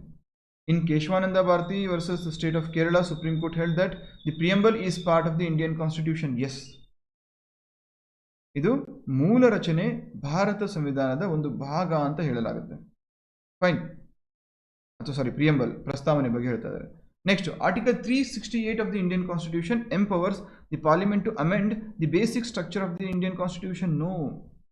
ಇದೇ ಕೇಸಲ್ಲಿ ಸುಪ್ರೀಂ ಕೋರ್ಟ್ ಎಕ್ಸ್ಪ್ಲಿಸಿಟ್ಲಿ ಹೇಳಿದೆ, that is you cannot touch the basic structure of the Indian Constitution, ಅಥವಾ you cannot violate the basic principles of the Constitution, that is basic structure of the Indian Constitution ಅಂತ. So article 368 of the Indian Constitution empowers the parliament to amend the basic structure. Obviously ಇದೇನಾಗುತ್ತೆ, ಇದು wrong statement ಆಗುತ್ತಲ್ವಾ? ಆಗುತ್ತೆ ಅಲ್ವಾ? Incorrect statement ಕೇಳಿದ್ದಾರೆ ಇಲ್ಲಿ. The words socialist and secular were added to preamble by 42nd Constitutional Amendment Act. Next, preamble indicates the source of authority of the constitution lies with the people of India. Gottalla preamble, we the people of India having solemnly resolved to constitute India into a sovereign, socialist, secular, democratic republic and to secure to all its citizens liberty. So ಎಲ್ಲ rights ಕೊಟ್ಟಿದ್ದಾರೆ. ಅದಾದ್ಮೇಲೆ ಕೊನೆಯಲ್ಲಿ ಏನಿದೆ, on this day, ಯಾವುದು, on this 26th November 1949 we hereby give it to ourselves and adopt this Indian constitution ಅಂತ ಹೇಳ್ತಾ ಇದೀವಿ. ಇಲ್ಲಿ ವಿ ಅಂದ್ರೆ ಯಾರು, ವಿ ದ ಪೀಪಲ್. ಸೊ ಸಂವಿಧಾನದ ಅಧಿಕಾರದ ಮೂಲ ಭಾರತದ ಜನರಲ್ಲಿದೆ. We the people of India ಅಂತ ಆರಂಭ ಆಗುತ್ತೆ. ಇದನ್ನ ಪ್ರಸ್ತಾವನೆ ಪ್ರಿಯಂಬಲ್ ಅಲ್ಲಿ ಓಪನ್ ಆಗಿ ಇನ್ನು ಸ್ಟಾರ್ಟಿಂಗ್ ಅಲ್ಲೇ ಮೆನ್ಷನ್ ಮಾಡಲಾಗಿದೆ. ಹಾಗಾಗಿ ಫೋರ್ತ್ ಸ್ಟೇಟ್ಮೆಂಟ್ ಕೂಡ ಕರೆಕ್ಟ್ ಆಗುತ್ತೆ. So which is the incorrect statement? It is statement number 2. Article 368 of the Indian Constitution does not empower the Parliament to amend the basic structure of the Indian Constitution. Article 368 ಅಡಿಯಲ್ಲಿ ಎಷ್ಟು, ಒಟ್ಟು 2 ರೀತಿಯಲ್ಲಿ ನೀವು ಭಾರತ ಸಂವಿಧಾನವನ್ನು amend ಮಾಡಬಹುದು. ಯಾವುದು? Article 368 ಪ್ರಕಾರ 368ನ ಹೊರತುಪಡಿಸಿ ಭಾರತ ಸಂವಿಧಾನವನ್ನು ಇನ್ನೊಂದು ಬಗೆಯಲ್ಲೂ ಕೂಡ ನೀವು ತಿದ್ದುಪಡಿ ಮಾಡಬಹುದು. ಫಾರ್ ಎಕ್ಸಾಂಪಲ್ ಆರ್ಟಿಕಲ್ 2(3) ಪ್ರಕಾರ ಏನಾದರೂ ಬದಲಾವಣೆ ಮಾಡಿದ್ರೆ ಅದನ್ನ ಆರ್ಟಿಕಲ್ 368 ಪ್ರಕಾರ ಭಾರತ ಸಂವಿಧಾನಕ್ಕೆ ತಿದ್ದುಪಡಿ ಅಂತ ಕರೆಯಲಾಗಲ್ಲ. ಇದನ್ನ article 4 of the Indian constitution ಹೇಳುತ್ತೆ. ಅದನ್ನು ಹೊರತುಪಡಿಸಿ ಆರ್ಟಿಕಲ್ 368 ಅಲ್ಲಿ ಒಂದು ಸ್ಪೆಷಲ್ ಮೆಜಾರಿಟಿ ಮತ್ತೊಂದು special majority with ratification by at least half of the states. ಅರ್ಥ ಆಗ್ತದಲ್ಲ? ಸೊ ಈ ರೀತಿ ನೀವು ಓದಬೇಕಾಗುತ್ತೆ. Fine, yes. ಸೊ ಇದನ್ನ ಕೇಳಿದ್ರು ಯಾಕಂದ್ರೆ ರೀಸೆಂಟ್ಲಿ ಏನಾಯ್ತು, ಕೇಶವಾನಂದ ಭಾರತಿ ಕೇಸನ್ನ ಅದನ್ನ ಇಂಗ್ಲಿಷ್ ಸೇರಿದಂತೆ ಸುಮಾರು 10 ಪ್ರಾದೇಶಿಕ ಭಾಷೆಗಳಲ್ಲಿ ಅದನ್ನ ಟ್ರಾನ್ಸ್ಲೇಟ್ ಮಾಡಿ ಅಪ್ಲೋಡ್ ಮಾಡಲಾಗಿದೆ. Fine, yes. Simple majority does not come under the article 368 of the Indian constitution. That is why I told you article 368 ಪ್ರಕಾರ ಭಾರತ ಸಂವಿಧಾನವನ್ನು ಕೇವಲ 2 ಬಗೆಯಲ್ಲಿ ನೀವು ತಿದ್ದುಪಡಿ ಮಾಡಬಹುದು. Fine, yes. First time elections for the Constituent Assembly were held under which Act? Government of India Act, Government of India Act 1935, Cabinet Mission Plan and India Independence Act of 1947. Come on, answer ಮಾಡಿ. Keyword ಏನಿಲ್ಲಿ? Constituent Assembly. Constituent Assembly. Elections for the Constituent Assembly.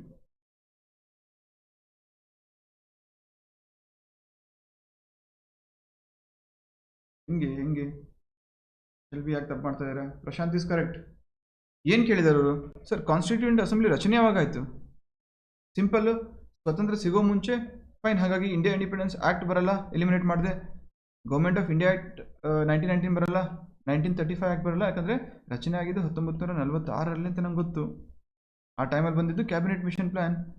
So cabinet mission ಯೋಜನೆ ಅಡಿಯಲ್ಲಿ ಸಂವಿಧಾನ ಮೊದಲ ಬಾರಿಗೆ ಸಂವಿಧಾನ ಸಭೆಯನ್ನು ರಚನೆ ಮಾಡಲು ಅವಕಾಶ ಮಾಡಿಕೊಡಲಾಯಿತು. ಲಾಜಿಕ್ ಅಲ್ವಾ? ಪ್ಯೂರ್ಲಿ ಲಾಜಿಕ್ ಅಲ್ಲ. ನೀವೇನು ಮಾಡ್ತೀರಿ ಗೊತ್ತಾ? ಈಗ ಶೆಲ್ಬಿ ಮಾಡಿರುವಂಥ ಮಿಸ್ಟೇಕನ್ನೇ ಸುಮಾರು ಜನ ಮಾಡ್ತೀರಾ. First time elections were held in India under which act ಅಂತ ಓದ್ಬಿಡ್ತೀರಾ. ಓದೋ ರಭಸ ಆಗಿರ್ಬೋದು, ಫೋರ್ಸ್ ಆಗಿರ್ಬೋದು, ಅಥವಾ ಔಟ್ ಆಫ್ ಸ್ಟ್ರೆಸ್ ಆಗಿರ್ಬೋದು. ಎಕ್ಸಾಮಿನೇಷನ್ ಹಾಲಲ್ಲಿ ಆಬ್ವಿಯಸ್ಲಿ ನಿಮಗೂ ನನಗೂ ಎಲ್ರಿಗೂ ಸ್ಟ್ರೆಸ್ ಆಗುತ್ತೆ. ಈ ಕ್ವೆಶನ್ ಪೇಪರ್ ಸೆಟ್ ಮಾಡೋವನ್ನೇ ಕರ್ಕೊಂಬಂದು ಕುಂದಿಸಿದ್ರೆ ಅವನಿಗೂ ಸ್ಟ್ರೆಸ್ ಆಗುತ್ತೆ. ಫೈನ್, ಅವ್ರಿಗೂ ಸ್ಟ್ರೆಸ್ ಆಗುತ್ತೆ. ಇರಲಿ. ಸೊ ಇಲ್ಲಿ ಓದುವಾಗ ಸ್ವಲ್ಪ ಗಮನ ಇಟ್ಟು ಓದಿ. ಫಸ್ಟ್ ಟೈಮ್ ಎಲೆಕ್ಷನ್ಸ್ ಅಂತ ಕೇಳ್ತಾ ಇಲ್ಲ, first time elections for which? For the constituent assembly ಅಂತ ಕೇಳಾಗ್ತಾ ಇದೆ. So option C is the right answer. ಅರ್ಥ ಆಗ್ತಿದೆಯಾ? Fine. Next, the supreme court of India tried to curb the blatant misuse of article 356 in case of Vishakha and others versus State of Rajasthan, Lily Thomas versus Union of India, S.R. Bommai versus Union of India, Samantha versus State of Andhra Pradesh. Yes, barely answer.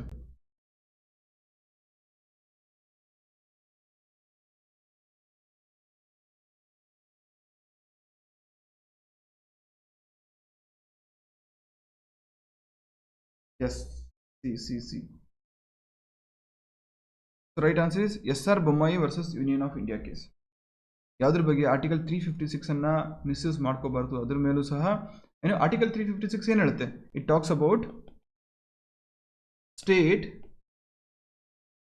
Emergency ಅಥವಾ ಇದಕ್ಕೆ presidents rule R ರಾಷ್ಟ್ರಪತಿಗಳ ಆಡಳಿತ ಅಂತ ಕೂಡ ಕರಿತೀವಿ article 356 of the Indian constitution ಇದರ ಪ್ರಕಾರ when the state regulation ಅಥವಾ state is not carried out in accordance with the constitution of India ಸಂವಿಧಾನಿಕ ಮೂಲ ತತ್ವಗಳು ಅಥವಾ ಪ್ರಿನ್ಸಿಪಲ್ಸ್ ಅನ್ನ ಮರೆತು ರಾಜ್ಯವನ್ನ ನಡೆಸಿದಾಗ ಆಗ ಗವರ್ನರ್ ಅಥವಾ ರಾಜ್ಯಪಾಲರು ಕೇಂದ್ರಕ್ಕೆ ಅಥವಾ ರಾಷ್ಟ್ರಪತಿಗಳಿಗೆ ಶಿಫಾರಸು ಪತ್ರವನ್ನು ಬರೀಬಹುದು ಈ ಪತ್ರ ಇದ್ರೂ ಅಷ್ಟೇ ಇರದಿದ್ರೂ ಅಷ್ಟೇ without the help of or even in the absence of a report by the governor president's rule ಅಥವಾ ರಾಷ್ಟ್ರಪತಿ ಆಳ್ವಿಕೆಯನ್ನು ಒಂದು ರಾಜ್ಯದ ಮೇಲೆ ಹೇರಬಹುದು fine so article 356 of the Indian constitution ಏನು ಹೇಳುತ್ತೆ ಸ್ಟೇಟ್ ಎಮರ್ಜೆನ್ಸಿ ಅಥವಾ ಪ್ರೆಸಿಡೆಂಟ್ಸ್ ರೂಲ್ ರಾಷ್ಟ್ರಪತಿ ಆಳ್ವಿಕೆ ಬಗ್ಗೆ ಮಾತಾಡುತ್ತೆ ಆರ್ಟಿಕಲ್ 352 ಏನು ಹೇಳುತ್ತೆ ಎಮರ್ಜೆನ್ಸಿಯಲ್ಲಿ ಡಿಸ್ಕಸ್ ಮಾಡಿದ್ವಲ್ಲ ನ್ಯಾಷನಲ್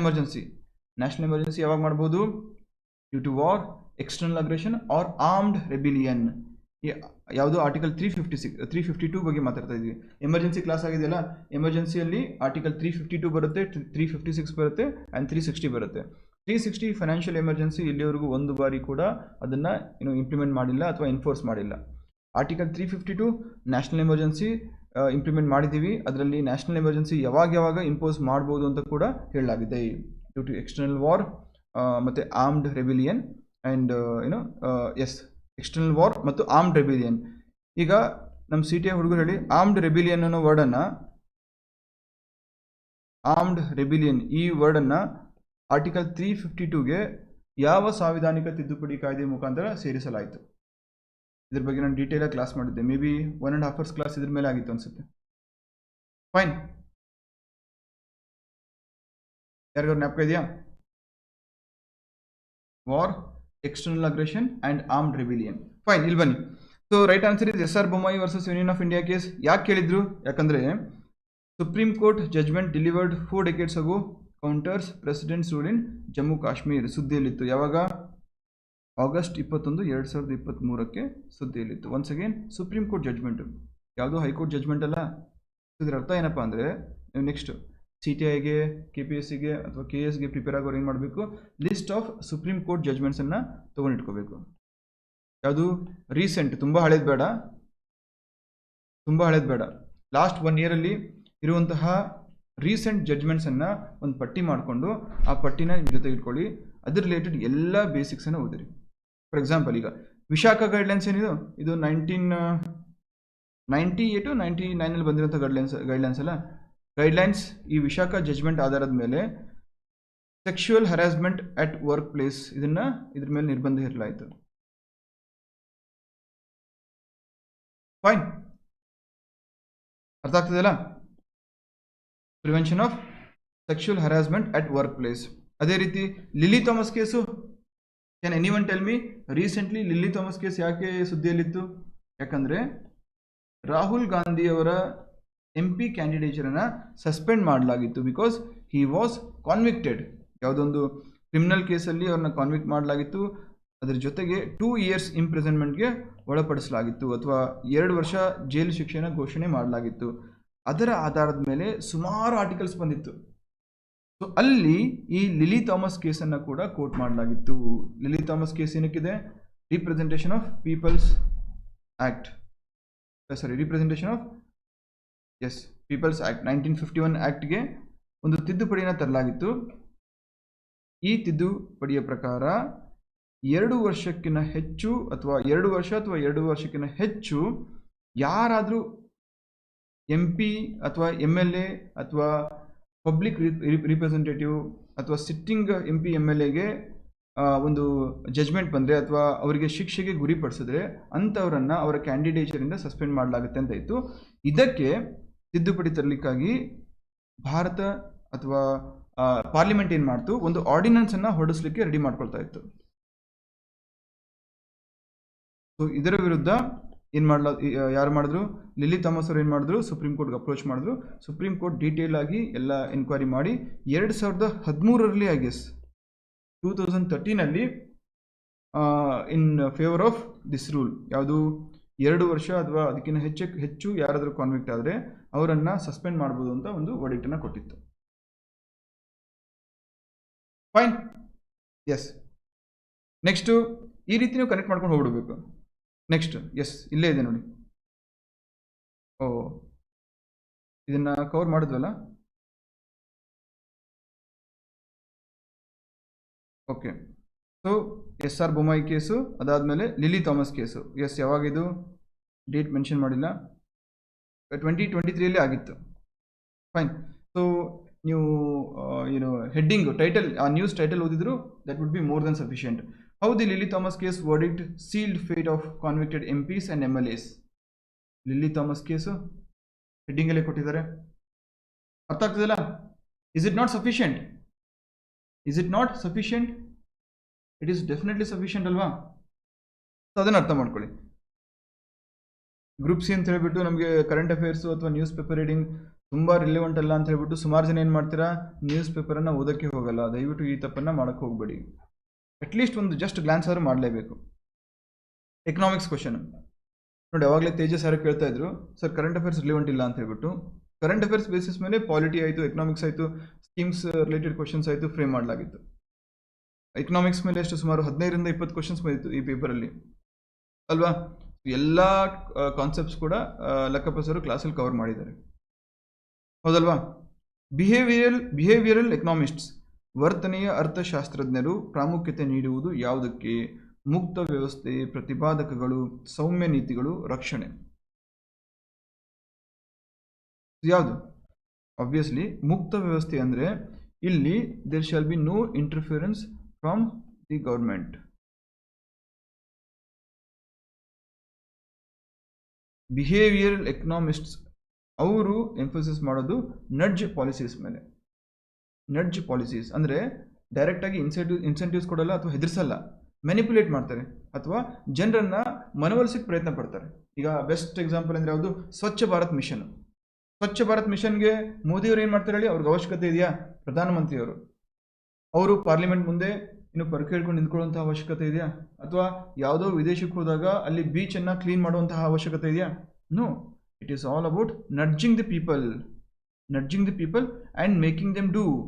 ಅಂದರೆ ಯಾವುದೂ ಕೆಲಸ ದೊಡ್ಡದಲ್ಲ, ಯಾವುದೂ ಕೆಲಸ ಚಿಕ್ಕದಲ್ಲ. ನಿಮ್ಮ ಮನೆ ಸುತ್ತಮುತ್ತಲು ಅಥವಾ ನಿಮ್ಮ ವಾತಾವರಣವನ್ನು ಕ್ಲೀನಾಗಿ ಇಟ್ಕೊಳ್ಳೋದು ಕೂಡ ನಿಮ್ಮ ಜವಾಬ್ದಾರಿ. ಅದು irrespective of your position, irrespective of your job ನೀವು ಮಾಡ್ಬೋದು ಅಂತ ನಡ್ಜ್ ಮಾಡ್ತಾರೆ.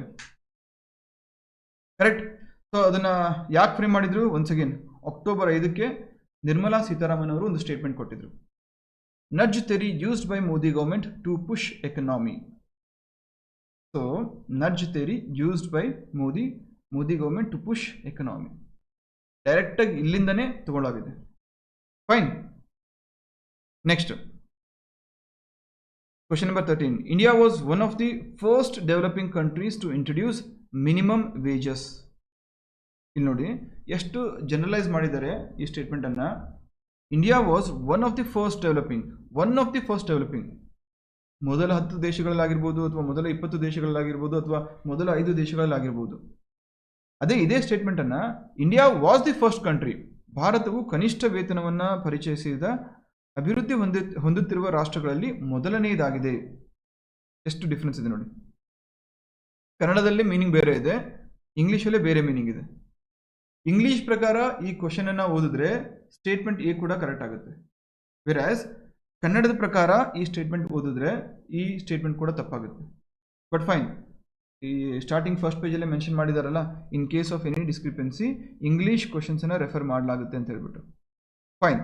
So India was one of the first developing countries. ಹಾಗಾಗಿ ಈ ಸ್ಟೇಟ್ಮೆಂಟು ಕರೆಕ್ಟ್ ಆಗಿದೆ. Minimum wages act was enacted in India in 1965. No, it was enacted in the year 1948. 1948ರಲ್ಲಿ minimum wages act ಅಥವಾ ಕನಿಷ್ಠ ಕೂಲಿ ಕಾಯ್ದೆಯನ್ನು ಜಾರಿಗೆ ತರಲಾಯಿತು.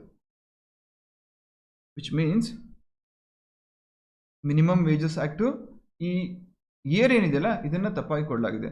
So R would be definitely wrong. R ಎಲ್ಲಿ ರಾಂಗ್ ಇದೆ? ಆರ್ ರಾಂಗ್ ಇರೋದು 3 ಮತ್ತು 4ಅಲ್ಲಿ. ಸೊ ಇಂಗ್ಲೀಷ್ ಕ್ವಶನ್ ಪ್ರಕಾರ ಹೋದರೆ ಆಪ್ಷನ್ 3 ಈಸ್ ರೈಟ್. ಅರ್ಥ ಆಗ್ತಿದೆಯಲ್ಲ? Next question. ಹಾಂ, ಇದನ್ನ ಯಾಕೆ ಈ ಕ್ವಶನ್ ಯಾಕೆ ಕೇಳಿದ್ರು? ಮಿನಿಮಮ್ ವೇಜಸ್ ಆ್ಯಕ್ಟ್ ಮೇಲೆ ಎಲ್ಲೋ ಇರುವಂಥ ಟಾಪಿಕನ್ನು. ಸೊ ನಿಮ್ಗೆ ಜನರಲ್ ಆಗಿ ಅನಿಸ್ಬೋದಲ್ಲ, sir minimum wages act usually ಯಾರು ಓದಿರಲ್ಲ, ಯಾಕಂದರೆ ತುಂಬ ಹಳೇದಾದರೂ ಆಗಿರ್ಬೋದು, ಅಥವಾ ಇರಿಲಿವೆಂಟ್ ಆದರೂ ಆಗಿರ್ಬೋದು, ಅಥವಾ ಕ್ಲಾಸಸ್ ಎಲ್ಲಾದರೂ ಕವರ್ ಮಾಡದೇ ಇರ್ಬೋದು ಅಂತ ಸಾಮಾನ್ಯವಾಗಿ ಅನಿಸುತ್ತೆ. ಎಲ್ಲ ಸೀರಿಯಸ್ ಆಸ್ಪಿರೆಂಟ್ಸ್ಗೂ ಅನಿಸುತ್ತೆ. ಬಟ್ ಇನ್ ರಿಯಾಲಿಟಿ ಡೇಟ್ ಯಾವುದು? October 6, 2023, just 2 months back article ಬಂದಿತ್ತು.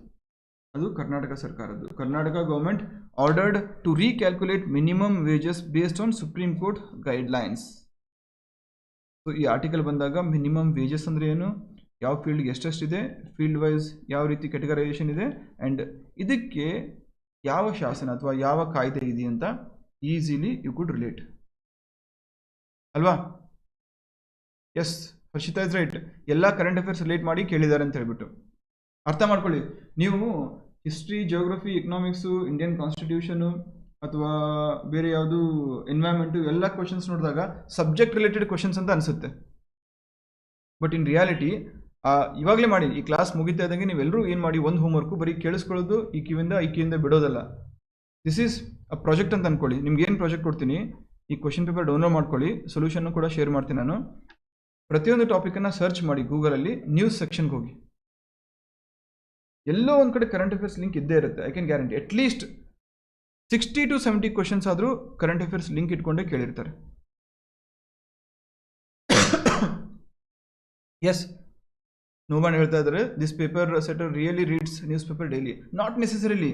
ನೀವು ಜಸ್ಟ್ ಇಮ್ಯಾಜಿನ್ ಮಾಡಿ, ಈ ಕ್ವಶನ್ ಪೇಪರ್ಸ್ನೆಲ್ಲ ಸೆಟ್ ಮಾಡೋಕ್ಕೆ ಯಾರನ್ನು ಕರೀತಾರೆ? ಡಿಗ್ರಿ ಕಾಲೇಜ್ ಲೆಕ್ಚರರ್ಸು ಅಥವಾ ಪ್ರೊಫೆಸರ್ಸು ಯೂನಿವರ್ಸಿಟಿಯಲ್ಲಿ ಅವ್ರನ್ನ ಕರೀತಾರೆ. ಸಬ್ಜೆಕ್ಟಲ್ಲಿ ಆಲ್ರೆಡಿ ಎಕ್ಸ್ಪರ್ಟ್ ಇರ್ತಾರೆ ಅವರು. ಅದ್ರ ಜೊತೆಗೆ ರೀಸೆಂಟ್ ಲೇಟೆಸ್ಟ್ ಅಪ್ಡೇಟ್ಸನ್ನು ಕೂಡ ನೋಡ್ಕೊಂಡು ಹೋಗ್ತಾ ಇರ್ತಾರೆ. ಅಟ್ಲೀಸ್ಟ್ ಮಾತಾಡುವಾಗ ಅಥವಾ ನ್ಯೂಸ್ ಪೇಪರಲ್ಲಿ ಅವ್ರ ಸಬ್ಜೆಕ್ಟ್ ರಿಲೇಟೆಡ್ ಏನಾದರೂ ಕರೆಂಟ್ ಅಫೇರ್ಸು ಅಥವಾ ಟಾಪಿಕ್ ಬಂದಿದ್ದರೆ ಆಬ್ವಿಯಸ್ಲಿ ಅವರೊಂದು ಸಬ್ಕಾನ್ಷಿಯಸ್ ಮೈಂಡಿಗೆ ಅನ್ನೋಂಗ್ಲಿ ಹೋಗಿರುತ್ತೆ. ಸೊ ಕ್ವಶನ್ ಪೇಪರ್ ಸೆಟ್ ಮಾಡೋಕ್ಕೆ ಕೊಟ್ಟಾಗ ಅವರು ರೀಸೆಂಟಾಗಿ ಯಾವ ಸುದ್ದಿಯಲ್ಲಿತ್ತು ಅಥವಾ ಆ ಬುಕ್ಕನ್ನು ಸುಮ್ಮನೆ ತಿರುಗಿಸಿದಾಗ ಯಾವ ಕ್ವಶನ್ಸ್ ಅಥವಾ ಯಾವ ಟಾಪಿಕ್ ಮೇಲೆ ಕ್ವಶನ್ ಸೆಟ್ ಮಾಡಬೇಕು ಅಂತ ಫಸ್ಟ್ ಅವ್ರಿಗೆ ಕಣ್ಣಿಗೆ ಕಾಣೋದೇನೋ, ಯಾವುದು ರೀಸೆಂಟಾಗಿ ಬಂದಿರುತ್ತೋ ಅದೇ ಕಣ್ಣಿಗೆ ಕಾಣುತ್ತೆ. ಹಾಗಾಗಿ ಮೇಕ್ ದಿಸ್ ಅ ಪಾಯಿಂಟ್, ಎಲ್ಲರೂ ಕೂಡ ಕರೆಂಟ್ ಅಫೇರ್ಸ್ ರಿಲೇಟೆಡ್ ಪ್ರಿಪ್ರೇಷನನ್ನು ತಪ್ಪದೇ ಮಾಡಬೇಕು. ಸಬ್ಜೆಕ್ಟ್ ಓದಿ ಬೇಡ ಅನ್ನಲ್ಲ, ಅದ್ರ ಜೊತೆಗೆ ರೀಸೆಂಟಾಗಿ ಯಾವ ಸುದ್ದಿಯಲ್ಲಿತ್ತು ರ್ಯಾಂಡಮ್ ಆಗಿ ಓದೋದು ಬೇಡ, ಅಥವಾ current affairs document monthly compilation ತೊಗೊಂಡು ಓದೋದು ಬೇಡ. That is a wrong approach. ನಾನು ಹೇಳ್ತೀನಿ ಈ ಇನ್ನೊಂದು 2-3 ಕ್ವಶನ್ಸ್ ಡಿಸ್ಕಸ್ ಮಾಡಿ ನಿಮ್ಗೊಂದು ರೋಡ್ ಮ್ಯಾಪ್ ಹಾಕ್ಕೊಡ್ತೀನಂತೆ, ಯಾವ ರೀತಿ ನೆಕ್ಸ್ಟ್ KS ಆಗಲಿ ಅಥವಾ CTI ಎಕ್ಸಾಮ್ ಆಗಲಿ ಓದಬೇಕು ಅಂತ ಹೇಳ್ಬಿಟ್ಟು. ಫೈನ್. ಕ್ವಶನ್ ನಂಬರ್ 14 ನೋಡಿ. Social security benefits and welfare payments are referred to as transfer payment. Economics question. These payments are made without any exchange of goods and services. Social security benefits and welfare payments are referred to as transfer payment. ಏನಿದೆ? ಸಾಮಾಜಿಕ ಭದ್ರತಾ ಅನುಕೂಲಗಳು ಮತ್ತು ಕಲ್ಯಾಣ ಸಂದಾಯಗಳನ್ನು ಹಣ ವರ್ಗಾವಣೆಗಾಗಿ ಉಲ್ಲೇಖಿಸಲಾಗುವುದು. Statement ಇನ್ನೂ ಚೆನ್ನಾಗಿ frame ಮಾಡ್ಬೋದಿತ್ತು. ಮೋಸ್ಟ್ಲಿ ಇವರು ಗೂಗಲ್ ಟ್ರಾನ್ಸ್ಲೇಟ್ ಯೂಸ್ ಮಾಡಿದ್ದಾರೆ ಅನಿಸುತ್ತೆ. ಫೈನ್. ಈ ಸಂದಾಯಗಳನ್ನು ಯಾವುದೇ ಸರಕುಗಳು ಮತ್ತು ಸೇವೆಗಳ ವಿನಿಮಯವಿಲ್ಲದೆ ಮಾಡುವುದು. ಒನ್ಸ್ ಅಗೇನ್ ಏನು ಮಾಡಿದ್ದಾರೆ ನನಗನ್ಸುತ್ತೆ, ಡೈರೆಕ್ಟಾಗಿ ಗೂಗಲ್ ಟ್ರಾನ್ಸ್ಲೇಟ್ ಯೂಸ್ ಮಾಡಿದ್ದಾರೆ. ಕನ್ನಡಕ್ಕೂ ಮತ್ತು ಇಂಗ್ಲೀಷ್ ಸಿಕ್ಕಾಪಟ್ಟೆ ವ್ಯತ್ಯಾಸ ಇದೆ. ಮೋಸ್ಟ್ಲಿ ಫಸ್ಟ್ ಕನ್ನಡದಲ್ಲಿ ಇಂಗ್ಲೀಷಲ್ಲಿ ಕ್ವಶನ್ಸನ್ನು ಫ್ರೇಮ್ ಮಾಡಿ ಆಮೇಲೆ ಕನ್ನಡ ಟ್ರಾನ್ಸ್ಲೇಟ್ ಮಾಡಿದ್ದಾರೆ. Fine. Right answer is these payments are made without any exchange of goods and services. Yes, correct.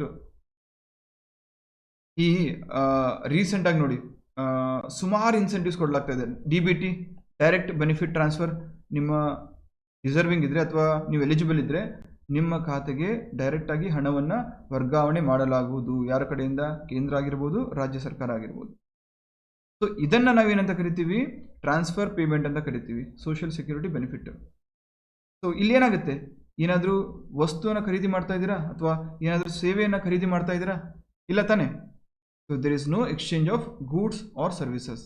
ಹಾಗಾಗಿ ಏನು correct, R correct, and answer 1 is the right. Both A and R are true, and R is the correct explanation of A. Yes, Pahal scheme very good. ಅರ್ಥ ಆಗ್ತಿದೆಯಲ್ಲ?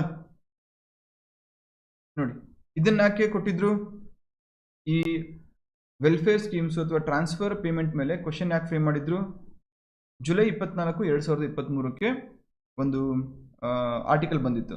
Rajasthan becomes the first state in the country to pass law providing social security to gig workers. Unorganised ಸೆಕ್ಟರ್ಲಿ ಇರುವಂತಹ ಈ gig ವರ್ಕರ್ಸ್ಗೋಸ್ಕರ social ಸೆಕ್ಯೂರಿಟಿಯನ್ನು ಇನ್ನು launch ಮಾಡಿದಂತಹ ಮೊಟ್ಟ ಮೊದಲ ರಾಜ್ಯ ರಾಜಸ್ಥಾನ್. ಈಗ ಫ್ರ್ಯಾಂಕ್ ಆಗಿ ಹೇಳಿ, ಎಲ್ಲರೂ ಕೂಡ ಏನು ಮಾಡಿರ್ತೀರಾ ನೀವು? ಈ ಆರ್ಟಿಕಲ್ ಬಂದಿರುತ್ತೆ, Rajasthan becomes the first state ಅಂತ ಹೇಳ್ಬಿಟ್ಟು ಇದನ್ನ ಫ್ಯಾಕ್ಟ್ ಓದಿ ರಾಜಸ್ಥಾನ್ ಬ್ಯಾಟ್ ಹಾಕಿರ್ತೀರಾ, first state to pass law providing social security, ಇಷ್ಟೇ ಓದಿರ್ತೀರಾ. ನಿಮ್ಮಲ್ಲಿ ಎಷ್ಟು ಜನ ಸೋಷಿಯಲ್ ಸೆಕ್ಯೂರಿಟಿ ಅಂದ್ರೆ ಏನು ಅಥವಾ ಸಾಮಾಜಿಕ ಭದ್ರತೆ ಅಂದೇನು, ಇದು ಟ್ರಾನ್ಸ್ಫರ್ ಪೇಮೆಂಟ್ ಹೆಂಗಾಗುತ್ತೆ, ಟ್ರಾನ್ಸ್ಫರ್ ಪೇಮೆಂಟಲ್ಲಿ ಏನೆಲ್ಲ ಬರುತ್ತೆ, ಇದರಲ್ಲಿ ಗೂಡ್ಸ್ ಆ್ಯಂಡ್ ಸರ್ವಿಸಸ್ ಇದೆಯಾ ಇಲ್ವಾ, ಅಟ್ಲೀಸ್ಟ್ ಏನೂ ಬೇಡಪ್ಪ, ಏನೇನು ಬೇಡ, ವಾಟ್ ಈಸ್ ಸೋಷಿಯಲ್ ಸೆಕ್ಯೂರಿಟಿ ಅಂತ ಗೂಗಲ್ ಸರ್ಚ್ ಮಾಡಿ ಬೇಸಿಕ್ ಮೀನಿಂಗ್ ತಿಳ್ಕೊಳ್ಳೋಕ್ಕಾದ್ರೂ ಎಷ್ಟು ಜನ ಪ್ರಯತ್ನ ಪಟ್ಟಿರ್ತೀರ? Not many. ಯಾರು ಪ್ರಯತ್ನ ಪಟ್ಟಿರ್ತಾರೋ ಅವ್ರದ್ದಂತೂ ಸೆಲೆಕ್ಷನ್ ಫಿಕ್ಸ್.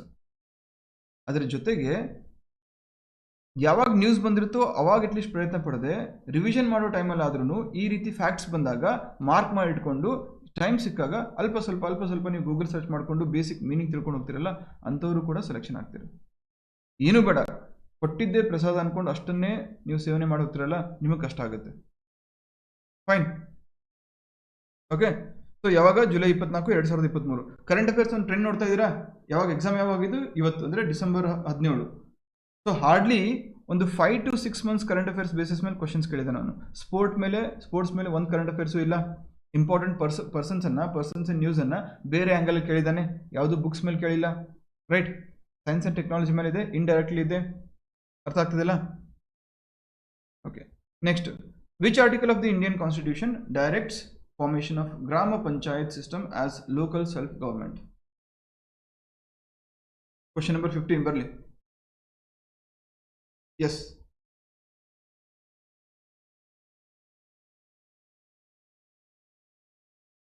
ಬರಲಿ answer.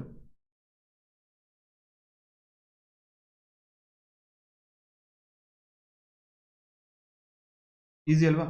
Article 40 of the Indian constitution. Fine.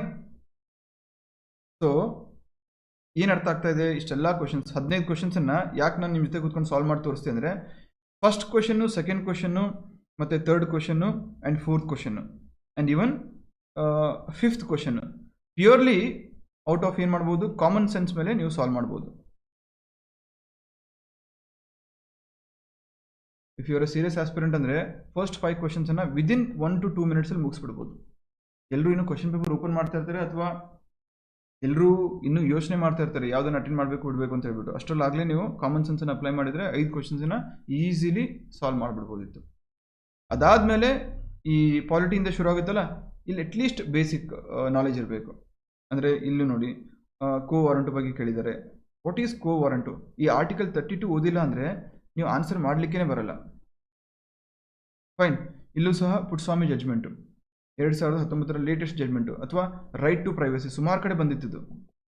ಇದು ಯಾಕೆ ಪದೇ ಪದೇ ಸುದ್ದಿಯಲ್ಲಿತ್ತು ಅಂದರೆ, ಎಷ್ಟೋ ಜನ ಯಾರೋ ಒಬ್ರು, ಇದು ಫಸ್ಟ್ ಸುದ್ದಿಗೆ ಬಂದಿದ್ದು ಯಾವಾಗಂದ್ರೆ 2020ರಲ್ಲಿ ಯಾರೊಬ್ರು Bigg Boss contestant, Hindi Bigg Boss contestant supreme ಕೋರ್ಟ್ನ ಅಪ್ರೋಚ್ ಮಾಡಿದ್ರು.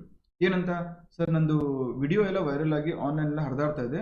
2014-15ರಲ್ಲಿ ನಾನು ಏನೋ ಫೈಟ್ ಮಾಡಿದ್ದೆ, ಬೀದಿ ರಂಪಾಟ ಮಾಡಿ ಅಮಾಯಕಂಗೆ ಹೊಡೆದಿದ್ದೆ. ಆವಾಗ ನನ್ನ ಬುದ್ಧಿ ಸರಿ ಇರಲಿಲ್ಲ, ಈಗ ನಾನು ತಿದ್ಕೊಂಡಿದ್ದೀನಿ. ಸೊ 2014ಕ್ಕೂ 2020ಕ್ಕೂ ತುಂಬ ವ್ಯತ್ಯಾಸ ಇದೆ. 6 ವರ್ಷದಲ್ಲಿ ತುಂಬ ಬದಲಾವಣೆ ಆಗಿದೆ. ಬಟ್ ಆ ವಿಡಿಯೋ ಏನು ಇನ್ನೂ ಹರಿದಾಡ್ತಾ ಇದೆ, ಅದ್ರ ಬೇಸಿಸ್ ಮೇಲೆ, ಆ ವಿಡಿಯೋದ ಆಧಾರದ ಮೇಲೆ ಸುಮಾರು ಜನ ಇನ್ನೂ ಕೂಡ ನನ್ನ ಮೇಲೆ ಒಪಿನಿಯನನ್ನು ಬಿಲ್ಡ್ ಮಾಡ್ತಾ ಇದ್ದಾರೆ, ಹೊಸಬರಾಗಲಿ ಹಳಬರಾಗಲಿ. ಹಾಗಾಗಿ ಆ ವಿಡಿಯೋನ ಹೇಗಾದರೂ ಮಾಡಿ ನೀವು ಡಿಲೀಟ್ ಮಾಡಿಸಿ, because it violates my right to privacy ಅಂತ ಅವರು ಡಿಮ್ಯಾಂಡ್ ಮಾಡಿದರು. ಫೈನ್ ಅಲ್ವಾ? ಎಸ್. ಸೊ ಹಾಗಾಗಿ ಇಲ್ಲಿ ಪುಟ್ಟಸ್ವಾಮಿ ಕೇಸ್ ಬಗ್ಗೆ ಗೊತ್ತಿರಬೇಕು. ಅದಾದಮೇಲೆ Indian young lawyers association recent Sabarimala verdict, ಈ ಜಜ್ಮೆಂಟಲ್ಲಿ ಮಹಿಳೆಯರು ಕೂಡ ಹೋಗ್ಬೋದು, ಅವ್ರಿಗೂ ಕೂಡ ಸ್ವಾತಂತ್ರ್ಯ ಇದೆ ಅಂತ ಹೇಳಲಾಗಿತ್ತು. ಅಟ್ಲೀಸ್ಟ್ ಈ 2ರಲ್ಲಿ ಒಂದಾದರೂ ಗೊತ್ತಿರಲೇಬೇಕು, ರೀಸೆಂಟಾಗಿ ಆಗಿರುವಂತಹ ಒಂದು ಕೇಸಸ್. ಆಮೇಲೆ ಇಲ್ಲಿ ಪ್ಯೂರ್ಲಿ ಇದು ಕೂಡ ಏನು ಕಾನ್ಸೆಪ್ಟ್ ಕ್ವಶನ್ನು. ಹಂಗೆ ಲಿಂಕ್ ಮಾಡೋಕ್ಕೆ ಹೋದರೆ ನೀವು ಬಜೆಟ್ಗೆ ಲಿಂಕ್ ಮಾಡ್ಕೋಬೋದು, ಬಟ್ ಎಲ್ಲವನ್ನು ಲಿಂಕ್ ಮಾಡ್ಬೋದು ಅಂತ ಲಿಂಕ್ ಮಾಡೋಕ್ಕೆ ಹೋದರೆ ಅದು ಅತಿರೇಕ ಅನಿಸುತ್ತೆ. ನಾರ್ಮಲ್ ಆಗಿ ಲಾಜಿಕಲ್ ಆಗಿ ಎಲ್ಲಿ ಲಿಂಕ್ ಮಾಡ್ಬೋದು ಅಲ್ಲಿ ನೀವು ಲಿಂಕ್ ಮಾಡಿದ್ರೆ ಸಾಕು. ನೆಕ್ಸ್ಟ್ ಇದು ಕೂಡ ಅಷ್ಟೇ, ಕೇಶವಾನಂದ ಭಾರತಿ ಪದೇ ಪದೇ ಸುದ್ದಿಯಲ್ಲಿತ್ತು, ಹೋದ ವರ್ಷ ಸುದ್ದಿಯಲ್ಲಿತ್ತು, ಅದರಿಂದ ವರ್ಷ ಸುದ್ದಿಯಲ್ಲಿತ್ತು, ಈಗೂ ಸಹ ಸುದ್ದಿಯಲ್ಲಿದೆ. ಹಾಗಾಗಿ ಆಬ್ವಿಯಸ್ಲಿ 50 ಇಯರ್ಸ್ ಆಗಿದೆ, ಅದಕ್ಕೆ ಒಂದು ಇದನ್ನ ಆಚರಣೆ ಮಾಡಿದ್ವಿ 2023ರಲ್ಲಿ 24 ಏಪ್ರಿಲು ಜಜ್ಮೆಂಟ್ ಬಂದಿದ್ದು. ಸೊ ಹಾಗಾಗಿ ಆ ಒಂದು ಆ್ಯಂಗಲಲ್ಲಿ ಇದನ್ನು ಕೂಡ ಓದಿರ್ಬೋದು ನೀವು. Fine. Next elections basic polity question ಆದರೂ ಕರಿಬೋದು ಅಥವಾ ಹಿಸ್ಟ್ರಿ ಕ್ವಶನ್ ಅಂತಾದರೂ ಕೂಡ ಕರಿಬೋದು. ಯಾವುದೂ ಗೊತ್ತಿಲ್ಲ ಅಂದರೂ ಕೂಡ ಬೇಸ್ಡ್ ಆನ್ ಕಾಮನ್ ಸೆನ್ಸ್ ಇದನ್ನು ನೀವು ಅಪ್ಲೈ ಮಾಡ್ಬೋದು. ಯಾಕಂದರೆ ಕಾನ್ಸ್ಟಿಟ್ಯೂಂಟ್ ಅಸೆಂಬ್ಲಿ ರಚನೆ ಆಗಿದ್ದು 1946ಅಲ್ಲಿ, ಅದಕ್ಕೆ ಮೂಲ 1 ಅಲ್ಲ 2 ಅಲ್ಲ 4 ಅಲ್ಲ, ಸೊ ಉಳಿದಿರೋದು ಸಿ ಮಾತ್ರ. ಫೈನ್. Next question number 11. ಇಲ್ಲೂ ಕೂಡ ಆರ್ಟಿಕಲ್ 356 ಓದುವಾಗ ಆಬ್ವಿಯಸ್ಲಿ SR ಬೊಮ್ಮಾಯಿ ಮೆನ್ಷನ್ ಮಾಡೇ ಮಾಡಿರ್ತೀವಿ, ಜಸ್ಟ್ ಅಟ್ಲೀಸ್ಟ್ ಹೆಸರು. ಫೈನ್, ಅದ್ರ ಬೇಸಿಸ್ ಮೇಲೆ ಕೂಡ ನೀವು ಮಾಡ್ಬೋದು. ನೆಕ್ಸ್ಟು ಲಿಲಿ ಥಾಮಸ್ ಕೇಸು ಸುದ್ದಿಯಲ್ಲಿ ಬಂದಿತ್ತು. ಆಬ್ವಿಯಸ್ಲಿ ರಾಹುಲ್ ಗಾಂಧಿ ಕೇಸ್ ಆದಾಗ ನಿಮಗೆ ವಿತ್ ಪ್ರೂಫೇ ತೋರಿಸ್ತೇನೆ. ಅದಕ್ಕೆ ನಾನು ಸುಮಾರು ಜನ ಏನು ಹೇಳ್ತೀರಾ, ಸರ್ ಬರೀ ಬಾಯಿ ಮಾತಲ್ಲಿ ಹೇಳ್ತೀರಾ ಬಂದಿತ್ತು ಅಂತ, ಪ್ರೂಫ್ ತೋರಿಸಿ ಅಂತ ಹೇಳ್ತೀರಾ. ಅದಕ್ಕೆ ಎಲ್ಲೆಲ್ಲಿ ಕರೆಂಟ್ ಅಫೇರ್ಸನ್ನು ಲಿಂಕ್ ಮಾಡ್ಬೋದಲ್ಲ, ಪಾಲಿಟಿ ಆಗಿರಲಿ, ಬೇರೆ ಹಿಸ್ಟ್ರಿ ಆಗಿರಲಿ, ಜಿಯೋಗ್ರಫಿ ಆಗಿರಲಿ, ಸ್ಕ್ರೀನ್ಶಾಟನ್ನೇ ತೊಗೊಂಡಿದ್ದೀನಿ ನಾನು. Right. Next economics basic concept ಆದರೂ ಕೂಡ ವೆರಿ ರೀಸೆಂಟ್ಲಿ ಅಕ್ಟೋಬರಲ್ಲಿ ಇದು ಸುದ್ದಿಯಲ್ಲಿತ್ತು. ಇದ್ರ ಮೇಲೆ ರಾಜ್ಯಸಭಾ ಟಿವಿಯಲ್ಲಿ ಡಿಸ್ಕಷನ್ ಕೂಡ ಆಗಿತ್ತು. ಯಾವುದು ಬಿಹೇವಿಯರಲ್ ಎಕನಾಮಿಕ್ಸ್ ಅಂತ ಹೇಳ್ಬಿಟ್ಟು. Next question number 13. Minimum wages act ನಮ್ಗೆ ಗೊತ್ತಿಲ್ಲದೆ ಇರ್ಬೋದು, ಬಟ್ ನ್ಯೂಸಲ್ಲಿ ಇತ್ತಲ್ಲ, Karnataka government had ordered. So ಅದ್ರ ಬೇಸಿಸ್ ಮೇಲೆ ನಾವು ಈ ಆರ್ಟಿಕಲ್ ಓದಿದ್ರೆ ಇದೇ ಆರ್ಟಿಕಲಲ್ಲಿ 1948 ಮೆನ್ಷನ್ ಇತ್ತು. Fine. Next transfer payment, once again common sense. DBT direct benefit transfer, ನಿಮ್ಮ ಅಕೌಂಟ್ಗೆ ದುಡ್ಡು ಬರುವಾಗ ನೀವು ಗೂಡ್ಸನ್ನು ತೊಗೊಂಡಿಲ್ಲ, ಸರ್ವಿಸನ್ನು ತೊಗೊಂಡಿಲ್ಲ, ಆದರೂ ಕೂಡ ಸರ್ಕಾರ ನಿಮಗೆ ಪೇಮೆಂಟ್ ಮಾಡ್ತಾ ಇದೆ. ಸೊ ಹಾಗಾಗಿ ರೀಸನು ಕರೆಕ್ಟ್ ಆಗಿರುತ್ತೆ, ಯಾವುದು ಅಸರ್ಷನ್ ಕೂಡ ಸರಿಯಾಗಿರುತ್ತೆ. ಯಾಕೆ ಸುದ್ದಿಯಲ್ಲಿತ್ತು? ಜುಲೈ 2023ರಲ್ಲಿ ರಾಜಸ್ಥಾನ್ ಗೌರ್ಮೆಂಟ್ ಇದನ್ನು ಇಂಪ್ಲಿಮೆಂಟ್ ಮಾಡಿತ್ತು. ಫೈನ್. ನೆಕ್ಸ್ಟು ಆರ್ಟಿಕಲ್ 15, ಇದು ಕೂಡ ಕಾನ್ಸೆಪ್ಟು. ಇನ್ನು ಮುಂದೆ ಇದೇ ರೀತಿ ಲಿಂಕ್ ಮಾಡಿ ಕೊಟ್ಟಿದ್ದೆ ನಾನು ನಿಮಗೆ ಡಾಕ್ಯುಮೆಂಟ್ ಶೇರ್ ಮಾಡ್ತೀನಿ, ಅದನ್ನು ನೋಡ್ಕೊಳ್ಳಿ. ಡೀಟೇಲ್ಡ್ ಅನಾಲಿಸಿಸನ್ನು ಸ್ಟೆಪ್ ಬೈ ಸ್ಟೆಪ್ ಮಾಡ್ಕೊಂಡು ಹೋಗ್ತೀನಿ. ಇವತ್ತು 15 ಕ್ವಶನ್ಸ್ ಮಾಡಿದೆ, ನೆಕ್ಸ್ಟ್ ಕ್ಲಾಸಲ್ಲಿ ನೆಕ್ಸ್ಟ್ ಒಂದು 15 ಕ್ವಶನ್ಸ್ ಮಾಡೋಣ ಅಂತ. ಒಟ್ಟಿಗೆ ಮಾಡಿದ್ರೆ ಏನಾಗುತ್ತೆ, ನಿಮ್ಮ ತಲೆಗೆ ಏನೂ ಹೋಗಲ್ಲ. ಯಾಕೆ ಈ ಅನಾಲಿಸಿಸ್ ಬೇಕು ಅಂದರೆ, ಇದರಿಂದ ಕೆಲವೊಂದಿಷ್ಟು ಔಟ್ಕಮ್ಸನ್ನು ನಾವು ತಿಳ್ಕೊಳ್ಬೋದು. ಮೊದಲನೇದಾಗಿ KS ಯಾರು ಪ್ರಿಪೇರ್ ಆಗ್ತಾ ಇದ್ದೀರಾ, ನೆಕ್ಸ್ಟು CTI ಯಾರು ಪ್ರಿಪೇರ್ ಆಗ್ತಾ ಇದ್ದೀರಾ, ಮತ್ತು PSIಗೆ ಅಪ್ಕಮಿಂಗ್ PSI ಎಕ್ಸಾಮ್ಗೆ ಯಾರು ಪ್ರಿಪೇರ್ ಆಗ್ತಾ ಇದ್ದೀರಾ, ಫಸ್ಟ್ ನಿಮ್ಮ ಫೋಕಸ್ಸು ಕಾನ್ಸೆಪ್ಟ್ ಮೇಲೆ ಇರಲಿ. ಆ ಕಾನ್ಸೆಪ್ಟ್ ದಾಟಿ ತುಂಬ ಮುಂದೆ ಹೋಗ್ಕೋಬಿಡಿ. ಫಾರ್ ಎಕ್ಸಾಂಪಲ್ ಎಲ್ಲಿ ಮಿಸ್ಲೀಡ್ ಆಗ್ತಾರೆ ಗೊತ್ತಾ, ಇಲ್ಲಿ ಫಾರ್ ಎಕ್ಸಾಂಪಲ್ ಯಾವುದು SR ಬೊಮ್ಮಾಯಿ ಕೇಸ್ ಬಂತು, ಇದ್ರ ಜೊತೆ 2022-23ರಲ್ಲಿ ಯಾವುದಾದ್ರೂ ಕೇಸ್ ಇಂಪಾರ್ಟೆಂಟು ಸುದ್ದಿಯಲ್ಲಿತ್ತ ಒಂದು, ಇಲ್ಲ ಇಲ್ಲೇ ಲಿಸ್ಟ್ ಇದೆಯಲ್ಲ, ಇದೇ ಕ್ವಶನ್ ಪೇಪರಲ್ಲಿ ನಿಮಗೊಂದು 8ರಿಂದ 10 ಸುದ್ದಿ ಇರುವಂತಹ ಕೇಸಸ್ ಸಿಗುತ್ತೆ. ಇದನ್ನು ಲಿಸ್ಟ್ ಮಾಡ್ಕೊಳ್ಳಿ. ಎಸ್. ಸೊ ಇದನ್ನೆಲ್ಲ ಕೂಡ ನೀವು ಈ ಕರೆಂಟ್ ಅಫೇರ್ಸನ್ನು ಓದುವಾಗ, ಎಸ್ಪೆಷಲಿ PSI 545 ಯಾರು ಜಾಯ್ನ್ ಆಗಿದ್ದೀರಲ್ಲ, ನಿಮ್ಗೆ ಗೊತ್ತಿರ್ಬೋದು, ರವಿ ಸರ್ ಕರೆಂಟ್ ಅಫೇರ್ಸಲ್ಲಿ ಮತ್ತು ನಿಮಗೆ ಸೈನ್ಸ್ ಆ್ಯಂಡ್ ಟೆಕ್ನಾಲಜಿಯಲ್ಲಿ ಎಲ್ಲವನ್ನ ಕರೆಂಟ್ ಅಫೇರ್ಸ್ ಕಾಂಟೆಕ್ಸ್ಟಲ್ಲೇ ಎಲ್ಲ ಕಾನ್ಸೆಪ್ಟ್ಸನ್ನು ಕೂಡ ಲಿಂಕ್ ಮಾಡಿ ಕೊಡ್ತಾ ಇದ್ದಾರೆ. ಇದೇ ಯಾರಾದರೂ PSI students? Fine. Yes. So ಇಲ್ಲಿ Vishaka case, Lily Thomas case, SR Bommai case, ಇದ್ರ ಜೊತೆ ಇನ್ನೊಂದು ಇಂಪಾರ್ಟೆಂಟ್ ಆಗಿರುವಂತಹ ಒಂದು 5 to 6 ಕೇಸಸ್ ಇದೆ. ಫೈನ್. ಫಾರ್ ಎಕ್ಸಾಂಪಲ್ ನಿಮಗೆ ಯಾವ್ದು ಹೇಳ್ಬೋದು, ಯಾವ್ದಾದ್ರು ಕೇಸ್ ಹೇಳ್ಬೋದಾ? Kesavananda Bharati case, correct. Next Berubari union case. ಈ ರೀತಿ ಇನ್ನೊಂದು 6ರಿಂದ 7 ಕೇಸಸ್ಸು ಕೇಳಿದ್ರೆ, ಇಂಪಾರ್ಟೆಂಟ್ ಜಜ್ಮೆಂಟ್ಸ್ ಮೇಲೆ ಕೇಳಿದ್ರೆ, ಈ 10ರಿಂದ 12 ಏನು ಬರುತ್ತಲ್ಲ, ಇದನ್ನು ಬಿಟ್ಟು ಹೊರಗಡೆ ಕೇಳಲಿಕ್ಕೆ ಚಾನ್ಸೇ ಇಲ್ಲ. Right. So once again coming back to our analysis, concept ಮೇಲೆ ನಿಮಗೆ ಫೋಕಸ್ ಇರಲಿ. Do not get deviated. ಎಷ್ಟು ಬೇಕೋ ಅಷ್ಟೇ. ಉದರ ನಿಮಿತ್ತಂ, ನಿಮಗೆ ಹೊಟ್ಟೆ ತುಂಬಿಸ್ಕೊಳ್ಳಿಕ್ಕೆ ಎಷ್ಟು ಬೇಕು ಅಂದರೆ, ಎಕ್ಸಾಮ್ ಪಾಸ್ ಆಗಲಿಕ್ಕೆ ಎಷ್ಟು ಕಂಟೆಂಟ್ ಬೇಕೋ ಅಷ್ಟನ್ನು ಮಾತ್ರ ಊಟ ಮಾಡಿ ಸೇವಿಸಿ, ಅಷ್ಟನ್ನೇ ಜೀರ್ಣ ಮಾಡ್ಕೊಳ್ಳುವಂತಹ ಒಂದು ಕೆಪಬಿಲಿಟಿಯನ್ನು ಬೆಳೆಸ್ಕೊಳ್ಳಿ. Yes, Indira Sawhney case, very good. So next core subjects ಏನಿದಾವಲ್ಲ ಅದನ್ನು ಮರಿಬೇಡಿ. ಎಸ್ಪೆಷಲಿ ರೀಸೆಂಟ್ ಟ್ರೆಂಡ್ ನೋಡಿದ್ರೆ, ಇವತ್ತಿನ ಕ್ವಶನ್ ಪೇಪರು, ಹಳೆ FDA question paper and labour inspector question paper ನೋಡಿದ್ರೆ, polity environment, science and tech, and most importantly basic science. ಇದ್ರ ಮೇಲೆ ಜಾಸ್ತಿ ಫೋಕಸ್ ಇರಲಿ, ಇದ್ರ ಮೇಲೆ ಕಂಪ್ಲೀಟ್ ಫೋಕಸ್ ಇರಲಿ. ಸರ್ ಹೆಂಗೆ? ಇದಕ್ಕೆ ನಾನು ಒಂದು ರೂಲ್ ಮಾಡ್ಕೊಂಡಿದ್ದೀನಿ, ನಾನು ಪ್ರಿಪೇರ್ ಮಾಡುವಾಗ ಹಾಗೆ ಮಾಡ್ತಾ ಇದ್ದೆ. 3-4-3 ರೂಲ್. ಅಂದರೆ ಇರುವಂತಹ ಒಟ್ಟು subjects history, geography, economics, polity, mental ability, basic science, science and technology, environment, ಆಮೇಲೆ ಹಿಸ್ಟ್ರಿಯಲ್ಲೇ ನೀವು ಕರ್ನಾಟಕ ಹಿಸ್ಟ್ರಿ ಇವನ್ನೆಲ್ಲ ಮಾಡಿಕೊಂಡ್ರೆ 3-4 subject, 1 or +1 or -1 is fine. 3-4 subject very strong ಇರಬೇಕು. ಅಂದರೆ ಫಾರ್ ಎಕ್ಸಾಂಪಲ್ ಈಗ ಪಾಲಿಟಿ ಆರ್ಟಿಕಲ್ 1 ಇಂದ ಆರ್ಟಿಕಲ್ 395 ಏನೇ ಕೇಳಿ, ಯಾವುದೇ ಶೆಡ್ಯೂಲ್ ಮೇಲೆ ಒಂದು ಪ್ರಶ್ನೆ ಕೇಳಿ, ಯಾವುದೇ ಪಾರ್ಟ್ ಮೇಲೆ ಒಂದು ಪ್ರಶ್ನೆ ಕೇಳಿ, ಯಾವುದೇ ಆರ್ಟಿಕಲ್ ಮೇಲೂ ಕೂಡ ಪ್ರಶ್ನೆ ಕೇಳಿ, including judgments, you should be able to answer. So ಈ ರೀತಿ ಪಾಲಿಟಿ, ಎನ್ವೈರ್ಮೆಂಟ್, ಸೈನ್ಸ್ ಟೆಕ್ನಾಲಜಿ ಜೊತೆಗೆ ಬೇಸಿಕ್ ಸೈನ್ಸು ಅಟ್ಲೀಸ್ಟ್ ನನಗೆ ಫೇವ್ರೇಟ್ ಇದು, ನಿಮಗೆ ನಿಮ್ಮ ಚಾಯ್ಸು. ಆ ರೀತಿ ಒಂದು 3-4 ಸಬ್ಜೆಕ್ಟ್ಸು ಪಕ್ಕಾ ಸ್ಟ್ರಾಂಗ್ ಆಗಿರಬೇಕು. ಅದ್ರ ಮೇಲೆ ಏನೇ ಪ್ರಶ್ನೆ ಕೇಳಿದ್ರು you should be able to answer, no excuses.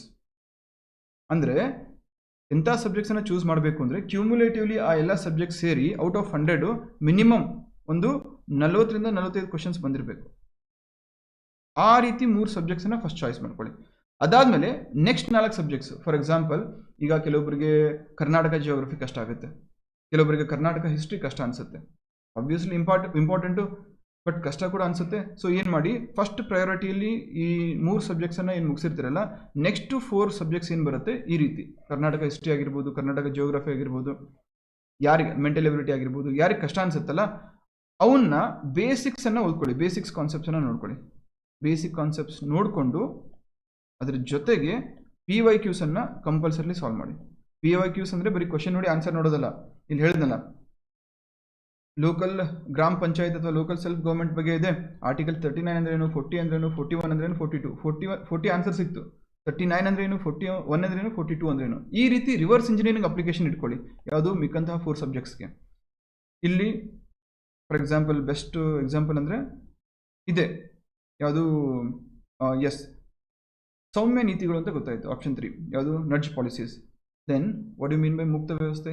ಅಲ್ಲಿ ಗೌರ್ಮೆಂಟ್ ಇಂಟರ್ಫಿಯರ್ ಆಗ್ಬೋದಾ, ಆಗದೆ ಇರ್ಬೋದಾ, ಅದನ್ನು ಕ್ಯಾಪಿಟಲಿಸ್ಟ್ ಎಕನಾಮಿಯಿಂದ ಕರಿಬೋದಾ ನಾವು? ಹಾಗಾದರೆ ಮಿಕ್ಸ್ಡ್ ಎಕನಾಮಿ ಅಂದ್ರೇನು, ಪ್ರತಿಪಾದಕಗಳು ಅಂದ್ರೇನು, what kind of production is provided, ಇದನ್ನು ಯಾವ ಎಕನಾಮಿ ಹೇಳುತ್ತೆ ಅಥವಾ ಯಾವ ಬ್ರಾಂಚ್ ಹೇಳುತ್ತೆ ಎಕನಾಮಿಕ್ಸ್ದು. ಈ ರೀತಿ ರಿವರ್ಸ್ ಇಂಜಿನಿಯರಿಂಗ್ ಮಾಡಿಕೊಂಡು ತಿಳ್ಕೊಳ್ಳಿ. So first 3 subjects inside out ಎಲ್ಲ ಗೊತ್ತಿರಬೇಕು ನಿಮಗೆ, ಕಂಪ್ಲೀಟ್ಲಿ A to Z ಎಲ್ಲ ಗೊತ್ತಿರಬೇಕು. ನೆಕ್ಸ್ಟ್ 4 ಸಬ್ಜೆಕ್ಟ್ಸು ಬೇಸಿಕ್ಸ್ ಗೊತ್ತಿರಬೇಕು, ರೀಸೆಂಟಾಗಿ ಟ್ರೆಂಡಲ್ಲಿ ಇರುವಂಥ ಕರೆಂಟ್ ಅಫೇರ್ಸ್ ಗೊತ್ತಿರಬೇಕು, ಜೊತೆಗೆ ರಿವರ್ಸ್ ಇಂಜಿನಿಯರಿಂಗ್ ಮೂಲಕ ಹಳೆಯ ಪ್ರಶ್ನೆ ಪತ್ರಿಕೆಗಳನ್ನು ಅನಲೈಸ್ ಮಾಡಿ ಅದನ್ನು ಕೂಡ ನೀವು ಓದಿರಬೇಕಾಗುತ್ತೆ. ಸೊ 3+4 ಆಯಿತು. Then what about the remaining subjects, last 3 subjects. For these subjects ನೀವೇನು ಮಾಡ್ಬೋದು, ಇಂಪಾರ್ಟೆಂಟ್ PYQಸನ್ನು ಅಧ್ಯಯನ ಮಾಡಿ ಅದ್ರ ಬೇಸಿಸ್ ಮೇಲೆ ಯು ಕ್ಯಾನ್ ಟೇಕ್ ರಿಸ್ಕ್. ಯಾಕೆ ರಿಸ್ಕ್ ಅಂತ ಹೇಳ್ತಾ ಇದ್ದೀನಿ? You cannot put all egg into 1 basket. ಎಲ್ಲ ಒಂದು ಸಬ್ಜೆಕ್ಟು ಅಥವಾ 2 ಸಬ್ಜೆಕ್ಟು ಅಥವಾ 3 ಸಬ್ಜೆಕ್ಟ್ ಮೇಲೇ ನೀವು ಕಾನ್ಸಂಟ್ರೇಟ್ ಮಾಡೋಕ್ಕಾಗಲ್ಲ. So here you have to prioritise category 1, category 2, category 3 ಅಂತ ಹೇಳ್ಬಿಟ್ಟು. ಸಫಿಷಿಯಂಟ್ ಟೈಮ್ ಇದ್ದಾಗ ಈ ರೀತಿ ಫಸ್ಟ್ ಮಾಡಿದ್ಮೇಲೆ ಟೈಮ್ ಉಳಿಯುತ್ತಲ್ಲ, ಟೈಮ್ ಇದ್ದಾಗ ಈಗ ಫಾರ್ ಎಕ್ಸಾಂಪಲ್ KS ಅವ್ರಿಗೆ ಇನ್ನೇನು ಈ ವಾರ ನೋಟಿಫಿಕೇಶನ್ ಆದರೆ ಅರೌಂಡ್ 4 to 5 months ಸಿಗುತ್ತೆ ಪ್ರಿಲಿಮ್ಸ್ಗೆ.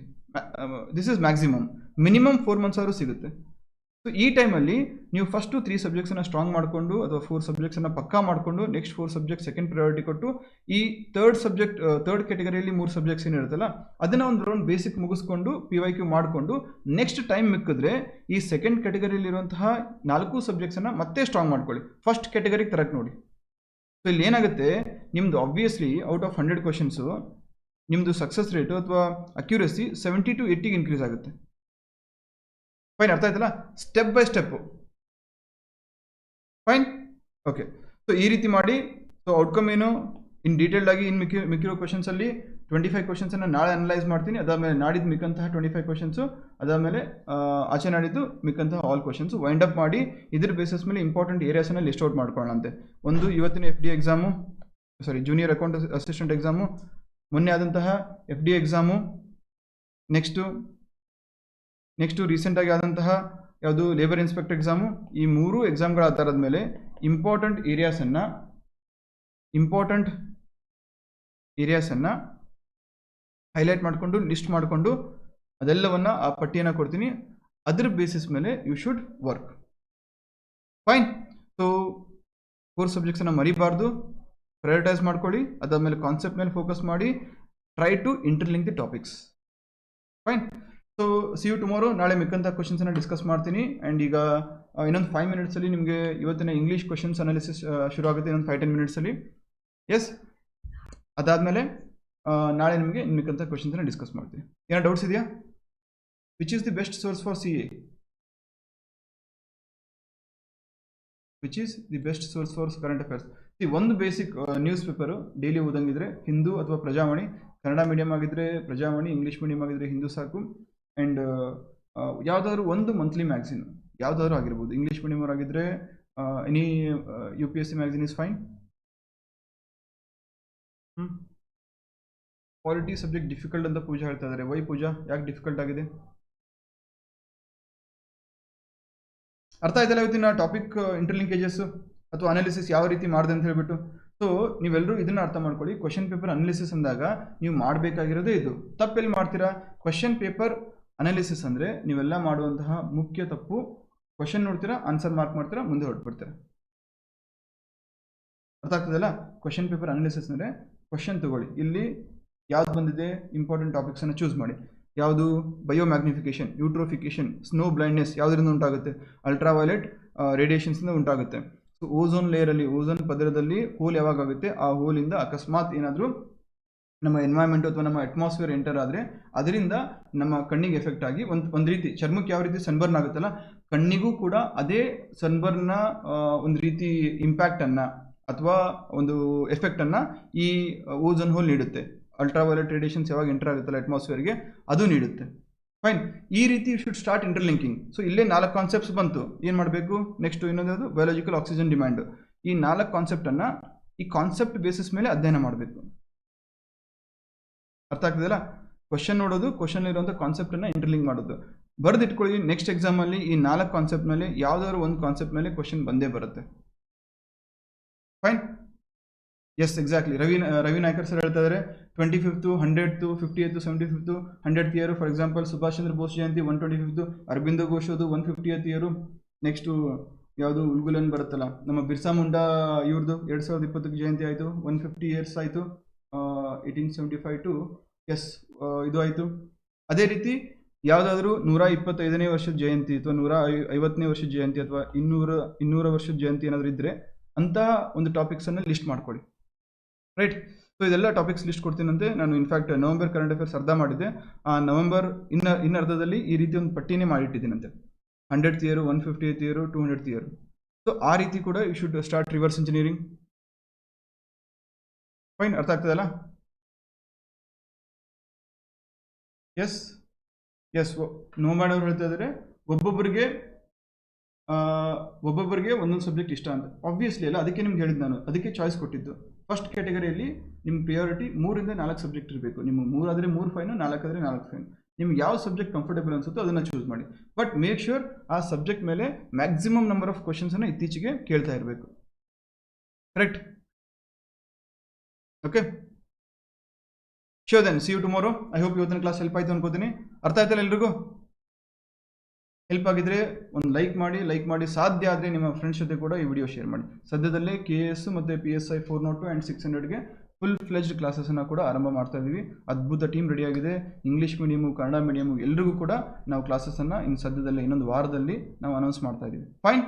KS 500+ ಪೋಸ್ಟ್ಸ್ ಏನೋ ಕಾಲ್ ಫಾರ್ ಆಗುತ್ತೆ ಅಂತ ಸುದ್ದಿಯಲ್ಲಿದೆ. ಆಲ್ಮೋಸ್ಟ್ ಕನ್ಫರ್ಮ್ ಆಗಿದೆ. ಹಾಗಾಗಿ start preparing. Don't waste time. Fine. Okay, thank you so much. See you.